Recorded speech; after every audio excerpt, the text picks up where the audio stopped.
Hello everyone, welcome back to my YouTube channel. आशा करता हूँ आप सही स्वस्थ होंगे। तो लास्ट टाइम हमने हमारे क्वेश्चन नंबर 25 तक डिस्कस कर लिए हैं। तो आज हम हमारे क्वेश्चन नंबर 26 से कंटिन्यू करते हैं। यहाँ पे फर्स्ट क्वेश्चन दे रखा है 26। Dilation fill in the blank pixels to the boundary of the object in an image while erosion fill in the blank pixels on object boundary. यहाँ पे बात करिए कि हमारे पास डायलेशन एक प्रोसेस होती है जिसमें किसी भी इमेज में वस्तुओं की सीमाओं पर पिक्सल्स हम क्या करते हैं। इसके अलावा जबकि इरोजन क्या करता है, उन्हीं ऑब्जेक्ट्स के ऊपर या फिर उन्हीं वस्तुओं के ऊपर सीमाओं से पिक्सल का क्या करता है। तो आपने याद रखना है कि जब ये डायलेशन होती है तो डायलेशन में हम क्या करते हैं, कोई भी पिक्सल्स होते हैं उनको किसी भी इमेज की बाउंड्री में ऐड करते हैं। जैसे मान लेते हैं आपने क्या किया, यहाँ पे एक इमेज बनाई है। आपने क्या किया इस टाइम पे, सर हमने क्या यूज़ किया, एक स्टेप यूज़ होता है। बेसिकली आप क्या पढ़ते हो, एक टॉपिक आता है, टॉपिक का नाम आता है जब आप बात करते हैं कंप्यूटर विज़न की। ओके, ये बेसिकली ना जब आप कंप्यूटर ग्राफिक्स पढ़ते हैं तो वहाँ पे एक चैप्टर आता है कंप्यूटर विज़न का। तो वहाँ पे आप ये स्टेप्स पढ़ते हैं कि डायलेशन क्या होता है, इरोजन क्या होता है। तो डायलेशन का मतलब क्या होता है, जो आपका ऑब्जेक्ट होता है इसकी जो बाउंड्री होती है, तो इसको आप क्या करते हो, इसमें आप थोड़ा चीज़ें ऐड करते हो। तो जैसे आप चीज़ें ऐड करते हो तो ये क्या हो जाता है, थोड़ा बोल्ड हो जाता है। पहले वो नॉर्मल था, पर जैसे हमने यहाँ पे डायलेशन प्रोसेस ऐड की तो इससे क्या हुआ, वो चीज़ थोड़ी बोल्ड होगी, या फिर थोड़ी क्या बोल सकते हैं इसको हम, कि वो थोड़ी सी थिक होगी या फिर ग्रो होगी। चाहे आप थिक बोल सकते हो, चाहे आप उसको ग्रो बोल सकते हो। तो ये प्रोसेस होती है डायलेशन की। तो यहाँ पे आपको लग रहा होता क्या बन जाएगा राइट आंसर हमारा, फर्स्ट यहाँ पे राइट आंसर बन जाएगा। क्योंकि डायलेशन से क्या होगा, हमारे पिक्सल्स ऐड होंगे, वहीं इरोजन से क्या होंगे, हमारे पिक्सल्स हमारे रिमूव होंगे। तो यहाँ पे फर्स्ट आपका राइट आंसर हो जाएगा। बाकी देखो इससे मिलते जुलते और क्या क्या चीज़ हैं जो एग्ज़ाम में पूछी जाती हैं, इन्हीं से जो मिलती-जुलती है। तो यहाँ पे मैं थोड़ा डिस्कस करवा देता हूँ कि ये यहाँ पे कंप्यूटर विज़न के क्वेश्चन है। तो क्या क्वेश्चन है जो आपसे एग्ज़ाम में माइट पॉसिबिलिटी है वो पूछे जा सकते हैं। तो जैसे एक बात कर लेते हैं कि इमेज प्रोसेसिंग एप्लीकेशन यूज़ करते हैं जो पिक्सल, एक टर्म पूछी जाती है पिक्सल। तो पिक्सल की फुल फॉर्म काफ़ी बार एग्ज़ाम पूछी जाती है, तो इसको आप नोट कर सकते हैं। इसको बोलते हैं पिक्चर एलिमेंट। पिक्चर एलिमेंट हम बोलते हैं किसको, पिक्सल को। इसके अलावा पूछा जाता है कि जब आप हार्डवेयर, कौन सा ऐसा हार्डवेयर कंपोनेंट है, क्योंकि हम बात कर रहे हैं ना किसी भी ग्राफिकल यूनिट की। तो एक क्वेश्चन आता है कि कोई भी हार्डवेयर यूनिट जो क्या करता है, डील करता है, किससे वो डील करता है, सर किसी ना किसी बेसिकली इंटेंसिटिव इमेज प्रोसेसिंग के साथ। या फिर सिंपल बोलूँ, डील करना या फिर हैंडल करना किस चीज़ को, कोई भी हमारे पास सर इमेज, इमेज बोलो या फिर कोई भी आपके पास जो डिजिटल डाटा है या फिर डिजिटल इमेज है, उसको क्या करता है, ये प्रोसेस करने का काम करता है। तो उस कंपोनेंट के बारे में काफ़ी बार एग्जाम पूछा गया, तो आप उसको नोट करेंगे। आप उसको हम क्या बोलते हैं, उसको हम जीपीयू बोलते हैं। और आपने हमेशा एक नोट करके स्टार पॉइंट लिखना है अपनी कॉपी में कि सर जो हमारे पास जीपीयू होते हैं, जिसको हम क्या बोलते हैं, ग्राफिक्स या फिर graphical processing unit. Graphical processing unit, ये हमेशा क्या होते हैं, पावरफुल होते हैं। किससे, हमारे पास अर्थमेटिक लॉजिकल यूनिट, या फिर सिंपल आप बोलूँ मैं सीपीयू। तो हमेशा जो जीपीयू होता है वो हमेशा पावरफुल होते हैं हमारे सीपीयू से। ये क्वेश्चन एग्जाम में एक बार पूछा गया था, तो इसको भी आप नोट कर सकते हो। इसी से मिलता जुलता क्वेश्चन है, तभी मैंने आपको यहाँ पे बता दिया। इसके अलावा देखो और क्या क्या चीज़ें इसी से भी पूछी जाती हैं, जो ये चैप्टर है हमारा। तो यहाँ पे एक टर्म आती है रेजोल्यूशन की। तो जब आप डिजिटल इमेजिंग पढ़ते हो, कौन सा चैप्टर पढ़ोगे आप, डिजिटल इमेजिंग पढ़ोगे, तो वहाँ पे एक टर्म काफ़ी बार पूछी जाती है, कौन सी, रेजोल्यूशन। कौन सी टर्म पूछी जाती है, रेजोल्यूशन। तो रेज़ोल्यूशन के बारे में ये पूछा जाता है कि रेज़ोल्यूशन होता है क्या है? तो आपने याद रखना है कि जब रेज़ोल्यूशन के बारे में पूछा जाएगा तो इसको हम बोलते हैं higher number of pixel, higher number of pixels. Simple इतना आप याद कर सकते हो कि हायर नंबर ऑफ पिक्सेल्स जब भी आते हैं उसको हम क्या बोलते हैं, रेज़ोल्यूशन बोलते हैं। जैसे देखते हो ना कि जो महँगे फ़ोन होते हैं उनका रेज़ोल्यूशन ज़्यादा होता है, जो सस्ते फ़ोन होते हैं उनका रेज़ोल्यूशन क्या होता है, कम होता है। क्योंकि क्या होता है, जहाँ पे मान लो ये आ गया, आप एक एक पिक्सल आ गया आपका एक, ओके, जो नॉर्मल फ़ोन होगा, मान लेते हैं एक तरफ मैंने ले लिया नॉर्मल फ़ोन, क्योंकि ये सारी चीज़ें आप रियल लाइफ में देखते हो तो आप इसको अंडरस्टैंड कर सकते हो। तो मैंने एक तरफ ले लिया सिंपल नॉर्मल एक फ़ोन, दूसरी तरफ ले लिया मैंने कोई मतलब काफ़ी महँगा फ़ोन, ठीक है? मैंने ले लिया कोई एक हायर प्राइस का एक फ़ोन ले लिया। अब होता क्या है, जो इनकी डिस्प्ले होगी और जो हायर फ़ोन की डिस्प्ले होगी, इन दोनों में डिफ़रेंस क्या होगा? इन दोनों का जो रेज़ोल्यूशन होगा वो काफ़ी वैरी करेगा। क्यों वैरी करेगा? तो मान लेते हैं कि नॉर्मल फ़ोन का ये वाला मैंने बना दिया 1 पिक्सल। और वहीं मैंने एक बना दिया हायर, जो हमारे पास डिवाइस है उसको मैंने एक पिक्सल बना दिया। तो यहाँ पे क्या होगा, जो नॉर्मल पिक्सल है, मान लेते हैं वो जो डाटा स्टोर करेगा, वो जो अपनी जो भी कलर को स्टोर करेगा या फिर जो भी उसकी पिक्सेल्स डिनोट करेगा, एक पिक्सल के अंदर कितने कलर वो स्टोर कर सकता है। तो मान लेते हैं कि जो नॉर्मल है उसके अंदर आपने स्टोर कर दिया अप्रोक्सीमेट सिर्फ और सिर्फ मान लेते हैं कि 12। तो सिंपल मैं बोलूँगा कि जो आपका रेज़ोल्यूशन है, आपका एक एक डिवाइस का वो कितना है, 12 है। वहीं जो आपका महँगा डिवाइस होगा, वहाँ पर जो रेज़ोल्यूशन होंगे वो काफ़ी ज़्यादा हाई होंगे। तो इसका मतलब है कि जहाँ पे नॉर्मल जो डिवाइस है, उनकी स्क्रीन हमें देखने को थोड़ी ऐसी लगती है, इतने अच्छे ढंग से कलर वगैरह नहीं प्रोड्यूस होते हैं, वो नहीं होता है, तो वो क्यों होते हैं? ड्यू टू उसकी रेज़ोल्यूशन। जितना डिवाइस का महँगा होगा, उतनी उसकी रेज़ोल्यूशन क्या की जाती है, कंपनी द्वारा अच्छी उसको सेट की जाती है। आजकल तो चलो नॉर्मल जो 20-22 हज़ार के फ़ोन होते हैं, उनकी रेज़ोल्यूशन भी काफ़ी अच्छी होती है।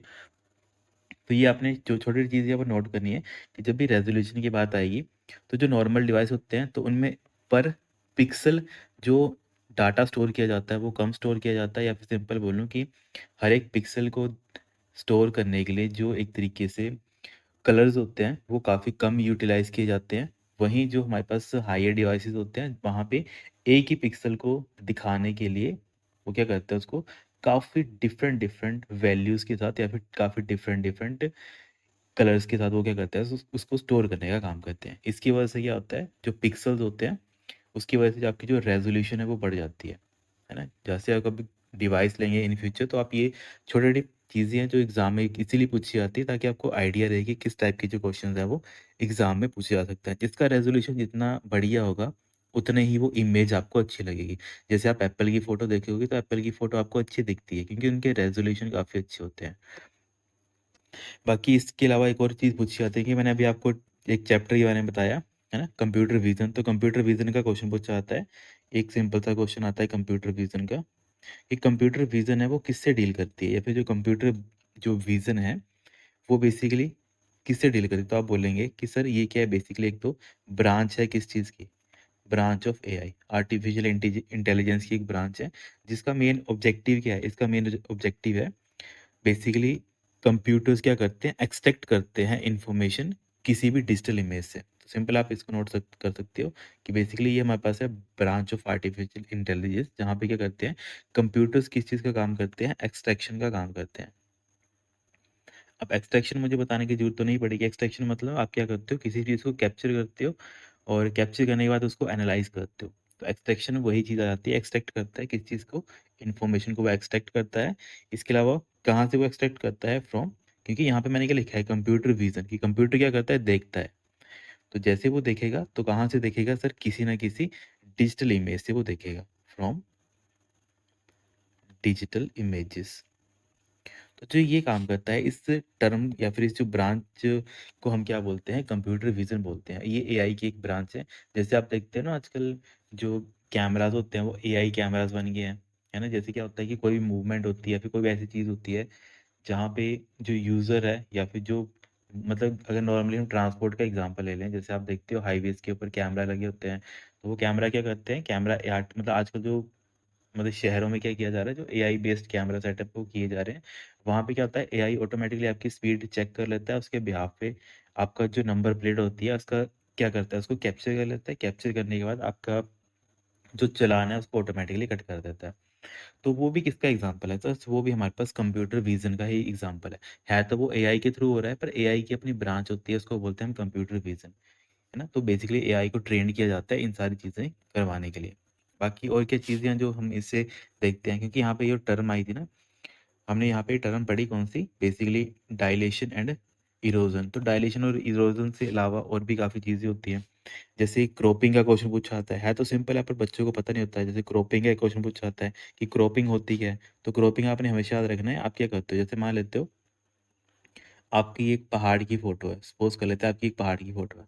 तो आपने क्या किया, आपने इसको क्रॉप कर दिया। तो मान लेते हैं जो मैंने रेड से डिनोट किया, ये मैं क्या कर दिया, यहाँ पे इसको मैंने क्रॉप कर दिया। तो मेरी ओरिजिनल फ़ोटो को मैंने क्या कर दिया, क्रॉप कर दिया। तो क्रॉप से आपको क्या लग रहा है, पता है क्या हो रहा है?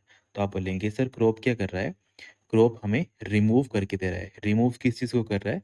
Removes the edges of outer edges of an digital image. कि जो भी हमारे पास डिजिटल इमेज है, उसकी जो भी आउटर इमेज है, अगर मुझे उसको हटाना है कि मुझे ये नहीं चाहिए, मुझे इतना-इतना हिस्सा ही चाहिए। इसके लिए हम कौन से टूल का यूज़ करते हैं? क्रॉपिंग टूल का यूज़ करते हैं। छोटा क्वेश्चन है पर एग्ज़ाम में पूछा जाता है।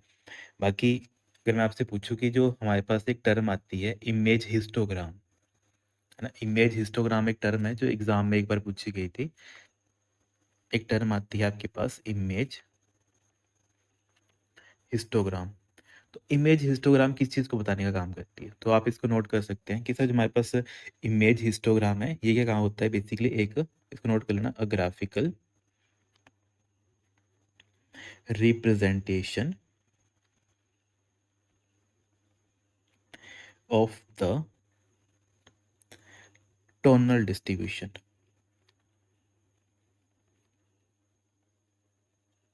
Tonal distribution in a digital image. Okay.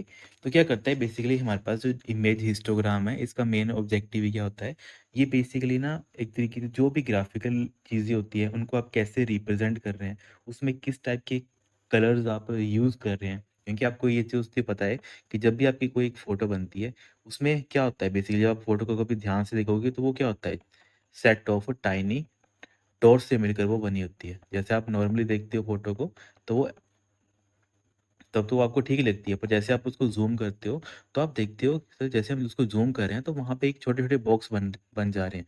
तो जो ये छोटे-छोटे जो बॉक्सेस बनते हैं, इन्हीं बॉक्सेस को हम क्या बोल देते हैं, इन्हीं बॉक्सेस को हम क्या बोलते हैं, पिक्सल बोलते हैं। तो जो आपके पास इमेज हिस्टोग्राम है, ये क्या करता है, जो आपके पास ग्राफ़िकल रिप्रेज़ेंटेशन होती है किसी चीज़ की, कि आप जो इमेज एक्चुअल में दिखा रहे हो यूज़र को, उसमें जो कलर की डिस्ट्रीब्यूशन है, कि यहाँ पे कौन-सा कलर आपने यूज़ किया है। मान लेते हैं कि आपने एक फ़ोटो क्लिक की है, वहाँ पे पहाड़ है, यहाँ पे सूरज दिख रहा है, तो आपको पता है जहाँ पे सूरज होगा, वहाँ पे कौन-सा कलर होगा? तो वहाँ पे मान लेते हैं सर वहाँ पे येलो कलर दिख रहा होगा। तो इसी चीज़ को अगर आप पिक्सल की वे में देखोगे, कि पिक्सल की वे में वो कैसे दिखेगा, उसको हम क्या बोल देते हैं, इमेज हिस्टोग्राम बोल देते हैं कि वो बेसिकली जो आपके कलर्स हैं, उसको कैसे डिस्ट्रीब्यूट करती है, जब आप कोई फ़ोटो स्टोर करते हो अपनी मेमोरी के अंदर। तो जैसे अगर इसी का एग्ज़ाम्पल ले लेते हैं कि जैसे मैंने यहाँ पे ऊपर 3 यहाँ पे क्या बनाए, 3 मैंने ये डंडे बनाए, तो अगर आपको कंप्यूटर की वे में देखोगे तो कंप्यूटर इसको कैसे स्टोर करेगा? तो कंप्यूटर के लिए ये क्या है, ये जो 3 हिस्से होंगे वो इसके लिए तो कुछ नहीं है, उसके लिए तो ये पिक्सेल्स होंगे। बस डिपेंड करता है कि कौन से पिक्सल के ऊपर हमने क्या किया उसको दिखाया हुआ है। जैसे ये वाला आपका जो ये वाला हिस्सा है मान लेते हैं मैं फर्स्ट वाला दिखा रहा हूँ आपको, तो फर्स्ट वाला आपका इस टाइप से क्या होगा वहाँ पे स्टोर होगा। ओके, तो इस टाइप से क्या होगा कि जहाँ-जहाँ पे येलोइश है वहाँ-वहाँ पे उस वो पिक्सल क्या किस कलर से डिनोट कर दिया जाएगा, वो सर हमारा येलो कलर से वो स्टोर कर लिया जाएगा। इसी चीज़ को हम क्या बोल देते हैं कंप्यूटर की टर्म में इमेज हिस्टोग्राम, कि जो आपने फ़ोटो पहले सेव किया या फिर फ्यूचर में भी आप सेव करोगे, तो उसमें अलग-अलग कलर्स हर एक पिक्सेल्स में किस इंटेंसिटी या फिर किस टोनल डिस्ट्रीब्यूशन से वो सेव होते हैं, उसको बोलते हैं हम इमेज हिस्टोग्राम। एक बार क्वेश्चन पूछा गया था तभी मैंने आपको यहाँ पे इसको नोट करवा दिया। इसको काइंडली आप सारे ऐसे ही नोट कर लें क्योंकि एग्ज़ाम में पूछा गया था ये। बाकी देखो और क्या चीज़ें हैं जो डिजिटल इमेज से पूछी जा सकती हैं। जैसे एक पूछा जाता है कि आप जब कन्वर्ट करते हो किसी भी इमेज को किसमें ग्रे में, तो उसको हम क्या बोल देते हैं, ग्रे स्केलिंग बोल देते हैं। बेसिकली सिंपल मैं बोलूँ कि आपके पास कोई भी कलर फोटो है ना, कलर फोटो को आप किस में कन्वर्ट कर रहे हो, ग्रे फोटो में, है ना। ग्रे समझते हो मतलब ब्लैक एंड वाइट जो होता है, तो उसको आप ग्रे शेड भी बोल सकते हो। तो कलर फोटो को जब आप ग्रे शेड में कन्वर्ट करते हो तो इसी कन्वर्जन को हम क्या बोल देते हैं, इसका एक टूल होता है, इसको हम बोलते हैं ग्रे स्केलिंग। ग्रे स्केलिंग हम इसको बोलते हैं। तो एक इम्पोर्टेंट टर्म है, एग्जाम में एक बार पूछी गई थी, ग्रे स्केलिंग की होती है। तो आपने याद रखना है कि हम जो भी कलर्ड फोटो होते हैं उसको हम क्या करते हैं, कन्वर्ट करते हैं। किस में कन्वर्ट करेंगे सर, ऑब्वियसली अगर ग्रे स्केलिंग है तो हम ग्रे शेड में ही कन्वर्ट करने का काम करेंगे। बाकी देखो एक बार क्वेश्चन पूछा गया था कि जो हमारे पास ग्राफिक सॉफ्टवेयर होते हैं, तो उसमें एक टूल के बारे में काफ़ी पूछा जाता है। एक टूल आता है हमारे पास, मैजिक वैंड टूल। जब आप कोई भी ग्राफिक सॉफ्टवेयर पढ़ेंगे ना, ग्राफिक सॉफ्टवेयर आपको बताने की ज़रूरत नहीं है, ऐसे सॉफ्टवेयर जिसके थ्रू आप क्या करते हो, कोई ना कोई इमेज वगैरह अपनी एडिट करते हो। तो वहाँ पे एक टूल आता है जो काफ़ी बार एग्ज़ाम में पूछा गया है, उस टूल का नाम आता है हमारे पास मैजिक वैंड टूल। तो सर मैजिक वैन टूल होता है कि चलो आपने हमें ये तो बता दिया कि मैजिक वैन टूल होता है, पर इसका मतलब क्या होता है? कहाँ पे हम इसको यूज़ करते हैं? तो आप इसको नोट करेंगे कि बेसिकली ये एक ऐसा टूल होता है जो यूज़ किया जाता है किस चीज़ के लिए? Select continuous area of a colour, है ना? बेसिकली इसको आप इसको नोट कर लेना कि basically it is N tool या फिर it is a tool that is used for select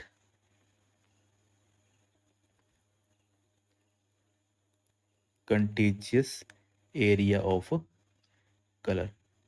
basically क्या काम करता है? जो आप मान लेते हैं आपका एक फोटो आ गई तो इसमें कुछ कलर है जो कंटिन्यू में है ना? मान लेते हैं ये कुछ ऐसे कलर है जो कंटिन्यू में है, तो आपको क्या करना है? इसको अगर एक तरीके से सेलेक्ट करना है ना? मान लेते हैं आपको पूरा का पूरा जो येलो कलर है, आपको पूरे के पूरे येलो कलर को सिलेक्ट करना है। तो इसको सिलेक्ट करने के लिए एक टूल आता है, उस टूल का नाम होता है हमारे पास कौन सा टूल? Magic wand tool. तो मैजिक वैन टूल क्या करेगा? जैसे आप इसको सिलेक्ट करेंगे और येलो कलर के ऊपर लेके चले जाएंगे तो वो ऑटोमेटिकली क्या करेगा? इस पूरे के पूरे येलो कलर को क्या कर लेगा? सिलेक्ट कर लेगा। बाकी किसी कलर को सिलेक्ट नहीं करेगा, सिर्फ और सिर्फ येलो कलर को ही सिलेक्ट करेगा। तो यही फ़ायदा होता है इसका मैजिक वैन टूल का, जो एग्ज़ाम में एक बार पूछा गया था। बाकी और भी चीज़ें आती हैं, जैसे पूछा जाता है कि अगर मैं आपसे बोलूँ कि ऐसा कौन-सा कॉम्बिनेशन है जो हम इरोज़न के साथ यूज़ करते हैं, या फिर सिंपल बोलूँ कि the combination of erosion followed by dilation. अब देखो मुझे डायलेशन और इरोज़न बताने की ज़रूरत तो है नहीं, हमने डिस्कस कर ही लिया है। कि डायलेशन में हम क्या करते हैं? किसी चीज़ को ऐड ऑन करते हैं, और इरोज़न में हम क्या करते हैं? किसी भी ऑब्जेक्ट का जो आउटर इंटरफ़ेस होता है उसमें से कोई चीज़ें रिमूव कर देते हैं, या फिर बाउंड्री बोल लो कि हम बाउंड्री हटाते हैं और बाउंड्री ऐड करते हैं। तो अगर मैं यही क्वेश्चन आपसे पूछ लूँ कि मुझे आप बताओ कि जब आप कॉम्बिनेशन में यूज़ करोगे, जो आपने 2 टूल पढ़े इसको मैं अगर कॉम्बिनेशन में यूज़ करूँगा, कॉम्बिनेशन कैसे? सबसे पहले आप यूज़ करेंगे इरोज़न का। इरोजन समझ आ गया कि आप क्या करेंगे? कुछ ना कुछ चीज़ सर रिमूव करेंगे। रिमूव करेंगे जो आउटर सरफेस होता है। इरोजन के साथ आप क्या करेंगे? इरोजन के बाद आप डायलेशन का यूज़ करेंगे। मतलब पहले आप रिमूव करेंगे, उसके बाद आप कोई चीज़ ऐड करेंगे। तो जो ये स्टेप होता है, इस स्टेप को करने के लिए बेसिकली आप किसका यूज़ करते हैं, या फिर ये कहाँ पे यूज़ किया जाता है? तो आप नोट करेंगे, या फिर जो इस टर्म होती है, इस टर्म को हम क्या बोल देते हैं कि जब हम कॉम्बिनेशन में यूज़ करते हैं, किस चीज़ को हम यूज़ करेंगे? सर बेसिकली हम इरोजन को यूज़ करेंगे। आप मतलब पहले इरोजन यूज़ करेंगे, फिर हम डायलेशन का यूज़ करेंगे। तो जो ये स्टेप आता है, इस स्टेप के बारे में एक बार क्वेश्चन पूछा गया था कि while you combine the erosion with the dilation then it is called edge. तो इस टर्म को हम क्या बोलते हैं? तो आपने नोट करना है, इस टर्म को हम बोलते हैं मॉर्फोलॉजिकल ओपनिंग। मॉर्फोलॉजिकल ओपनिंग हम इसको बोल देते हैं। है कुछ नहीं ज़्यादा टफ टर्म नहीं है, पर अगर आप शब्द देखोगे तो आप बोलेंगे सर शब्द काफ़ी हैवी शब्द है, पर उतना टफ नहीं है। बस आपने अंडरस्टैंड करना है कि होता है क्या है। बेसिकली जब आप कॉम्बिनेशन में यूज़ करते हैं दोनों टूल्स को, कि आप पहले इरोजन भी यूज़ कर रहे हो, साथ में डायलेशन भी यूज़ कर रहे हो, आप दोनों को इकट्ठा यूज़ करना चाहते हो, तो इकट्ठा यूज़ करने के लिए आपके पास एक टर्म आती है, उसको बोलते हैं मॉर्फोलॉजिकल ओपनिंग। ओके, और ये कहाँ पे यूज़ की जाती है? जब आप देखते हो आपके जो अलग-अलग इमेज एडिटिंग सॉफ्टवेयर होते हैं ना, जैसे आप आज भी देखते हो कि एआई की हेल्प से बच्चे क्या करते हैं, कोई भी जो नॉइज़ होती है, नॉइज़ जैसे मान लेते हैं कि कोई बैकग्राउंड में कोई पर्सन है, या फिर इसके अलावा जो आपकी फ़ोटो है वो ब्लर है, तो वो अगर आपको रिमूव करनी है, तो वो एआई क्या करता है? वो मॉर्फोलॉजिकल ओपनिंग का ही यूज़ करता है। ये सारी चीज़ रियल लाइफ़ में यूज़ होती हैं, तभी आपको छोटी-छोटी टर्म्स हैं, इनके बारे में पता होना चाहिए। तो आप इसको नोट कर सकते हो। बेसिकली एग्ज़ाम्पल कि एआई क्या करता है, जैसे रिमूव करता है इमेज में नॉइज़ को। तो नॉइज़ कुछ भी हो सकता है। नॉइज़ मान लेते हैं कि आपने अपनी फ़ोटो खींची अपने ग्रुप की, पीछे कोई पर्सन आ गया, तो आपके लिए वो पर्सन क्या है? एक नॉइज़ ही है। इसके अलावा मान लेते हैं आपने जो फ़ोटो खींची, आपकी फ़ोटो अच्छी नहीं आई, ब्लरी फ़ोटो आई, है ना? तो आप ब्लरी फ़ोटो से उसको आप थोड़ा अच्छे में कन्वर्ट कर रहे हो, तो वो भी क्या है? वो भी आप उस टाइम पे भी किसका यूज़ कर रहे हो? मॉर्फ़ोलॉजिकल ओपनिंग का आप यूज़ कर रहे हो। छोटी टर्म है, पर प्रैक्टिकली में ये सारी चीज़ें यूज़ की जाती हैं, तभी आपको इनके बारे में पता होना चाहिए। बाकी डिजिटल इमेजिंग का और क्या क्वेश्चन पूछा जाता है? देखो अगर यहाँ पे लिखा है ना, यहाँ पे मैंने एक आपको ये चीज़ बताई कि जब आप इरोज़न के बाद डायलेशन का यूज़ करेंगे तो उसको हम बोलते हैं मॉर्फोलॉजिकल ओपनिंग। इसी का उल्टा क्या बन जाता है? जब आप कॉम्बिनेशन में यूज़ करेंगे किस चीज़ को? पहले आप यूज़ करेंगे डायलेशन का, है ना? पहले आप कुछ चीज़ ऐड करेंगे, बाद में साथ ही साथ क्या करेंगे? कुछ चीज़ को रिमूव करेंगे। तो रिमूव को हम क्या बोल देते हैं? इरोज़न बोल देते हैं। तो डायलेशन फॉलोड विद इरोज़न, तो इस टर्म को हम बोल देते हैं मॉर्फोलॉजिकल क्लोज़। ओके, इसको आप पूरा लिख लेना, लास्ट में इसको कर देना क्लोजिंग, कि आप क्या कर रहे हो, मॉर्फोलॉजिकल क्लोजिंग का आप क्या कर रहे हो, यूज़ कर रहे हो। छोटी चीज़ है पर एग्ज़ाम रेलिवेंट है, क्योंकि ऐसे टर्म अगर एग्ज़ाम में आ गई तो अगर आपको नहीं आइडिया होगा तब आप कन्फ्यूज़ हो जाएंगे। बाकी देखो और क्या चीज़ें हैं जो एग्ज़ाम में पूछी जा सकती हैं। जैसे हमने ये चीज़ पढ़ी है कि जो हमारे पास इमेजेस होती हैं, जो pure black and white pixel से बनती हैं, उनको हम क्या बोलते हैं, उनको हम बाइनरी इमेज बोलते हैं। बस आपने याद रखना है, एक बार छोटा एग्जाम में क्वेश्चन पूछा गया था कि जो आपके पास बाइनरी इमेज होती है, अब बाइनरी का मतलब ही क्या है, बाइनरी का मतलब होता है टू। ये मैंने पहले ही बताया था, बाइनरी का मतलब कहता है टू, जो सिर्फ और सिर्फ दो वैल्यूज को बताता है, जीरो और वन को बताएगा। तो ऐसे समझ लो कि जीरो स्टैंड फॉर कि कुछ भी नहीं है, तो कुछ भी नहीं है मतलब वो क्या होगा, ब्लैक होगा, और वन स्टैंड फॉर वाइट। और इसी का एक बार एग्जाम में क्वेश्चन पूछ लिया गया था कि आप हमें बताएं कि जो बाइनरी इमेजेस होती हैं वो किस टाइप की होती हैं। तो आप बोलेंगे कि सर ऐसी इमेजेस जो क्या होती हैं बेसिकली प्योरली, क्योंकि होगा क्या, उसमें दो ही कलर होंगे, ब्लैक एंड वाइट, तो जो क्या होंगी प्योरली या तो ब्लैक होंगी, मतलब ब्लैक एंड वाइट का कॉम्बिनेशन से वो बनेंगी, purely black and white pixels क्या होंगे वहाँ पे यूज होंगे। तो उस टाइप के जो इमेजेस होते हैं उनको हम क्या बोलते हैं, बाइनरी इमेजेस बोल देते हैं। तो छोटे पॉइंट है पर एग्जाम में पूछे जाते हैं। बाकी एक टर्म आती है डिजिटल इमेजिंग की, कि जब आप किसी फोटो को ब्लर करते हो, तो सिंपल मैं बोलूँ, जब आप किसी फोटो को ब्लर करते हो, जैसे देखते हो ना आजकल जो फोटोग्राफर वगैरह भी होते हैं, या फिर आप भी अपने मोबाइल फ़ोन में फ़ोटो लेते हैं, जिनके पास अच्छे मोबाइल फ़ोन है वो भी देखते हैं, उनको एक ऑप्शन आता है ब्लर करने का, कि आप बैकग्राउंड ब्लर कर सकते हो। तो जो ब्लरिंग करते हो उस चीज़ को, उस टेक्निक को क्या बोलते हैं, तो आप लिखेंगे इसको कि ब्लरिंग एन इमेज, उसको हम क्या बोलते हैं टेक्निकली, या फिर हम सिंपल बोलूँ कि blurring an image is technically applying, कि जब आप ब्लर करते हो तो उस टाइम पे आप टेक्निकली कौन सा टूल यूज़ कर रहे होते हो, तो टेक्निकली आप कौन सा टूल क्या कर रहे होते हो, अप्लाई कर रहे होते हो। तो अप्लाई करने के लिए आप किसका यूज़ करते हो सर, हम लो पास फिल्टर का हम यूज़ करते हैं। जो आप यूज़ करते हैं ना ब्लर, तो ब्लर को टेक्निकल टर्म में हम क्या बोलते हैं, लो पास फिल्टर भी बोलते हैं। तो छोटा टर्म है पर सारी यूज़ करते हैं चीज़ें, इसलिए आपको इनको भी नोट करना है। बाकी देखो, अगर मैं आपसे सिंपल बोलूँ एक चीज़, क्योंकि एआई के काफ़ी क्वेश्चन पूछे जा रहे हैं आजकल, तो अगर मैं सिंपल एक आपसे क्वेश्चन पूछूँ कि ऐसी एआई की कौन सी टेक्निक है जो अलाउ करती है, किस चीज़ की अलाउ करती है सर, वो ऑटोमेटिकली आइसोलेट कर देती है फोरग्राउंड टेक्स्ट को, किसमें, जो भी स्कैन्ड डॉक्यूमेंट होते हैं, तो उसको हम क्या बोलते हैं, इमेज सेगमेंटेशन। ओके, तो आप सिंपली नोट करेंगे कि हमारे पास एक टर्म आती है जो एआई के बारे में पूछी जाती है, उसको हम बोलते हैं इमेज सेगमेंटेशन। तो इमेज सेगमेंटेशन होगी क्या, तो सिंपली आप नोट करेंगे कॉपी के अंदर कि sir basically it is an AI technique, it is an AI technique जिसके थ्रू आप क्या करते हैं, जो हमें, या फिर simple it is an AI technique which allow, वो आपको किस चीज़ के लिए अलो करता है, अलो अस टू ऑटोमेटिकली, किस चीज़ को करता है वो, आइसोलेट कर देता है आपके फोरग्राउंड टेक्स्ट को। ओके, फोरग्राउंड समझते हो ना, जो एक्चुअल में आपको सामने दिखता है, फोरग्राउंड टेक्स्ट किस में वो कन्वर्ट कर देता है, इन scanned document, scanned document. Okay, तो इस चीज़ को हम क्या बोलते हैं, इमेज सेगमेंटेशन बोल देते हैं, है ना। अब इसका मतलब क्या हुआ बेसिकली, जैसे आप देखते हैं ना आजकल, जो हमारे पास, जैसे मान लेते हैं कि यहाँ पे मेरे पास एक फ़ोटो है, मैंने क्या किया, मैंने अपने फ़ोन से कैमरा ओपन किया, तो जैसे मैंने अपना कैमरा ओपन किया और मैंने क्या किया, इस जो भी यहाँ पे बैनर था, कुछ भी था, यहाँ पे कोई इन्फॉर्मेशन लिखी थी, मान लेते हैं यहाँ पे लिखा था दिस इज़ माई बुक, और ये क्या, एक फ़ोटो है ना, ये एक बैनर लगा हुआ है एक कहीं स्ट्रीट के ऊपर, मान लेते हैं एक मैं कहीं घर से बाहर हूँ और वहाँ पे मैंने देखा है काफ़ी अच्छा बैनर लगा हुआ है ना, ये क्या, हमारे पास एक बैनर है, जो बड़े-बड़े होल्डिंग्स होते हैं ना, तो वैसे एक होल्डिंग लगी थी। मुझे देखना था कि ये इसका जो टेक्स्ट है वो क्या लिखा है ढंग से, ठीक है? मान लेते हैं कि मुझे इंग्लिश नहीं आती थी, मुझे सिर्फ़ हिंदी आती थी। तो मैंने क्या किया, अपना कैमरा ओपन किया, तो जैसे मैंने कैमरा ओपन किया, तो जैसे मैंने कैमरा ओपन किया तो मान लेते हैं कि मेरे पास मेरा एक एआई टूल है ना? उसमें मैंने क्या किया, इस जो फ़ोटो थी उसको वहाँ पे दिखाया।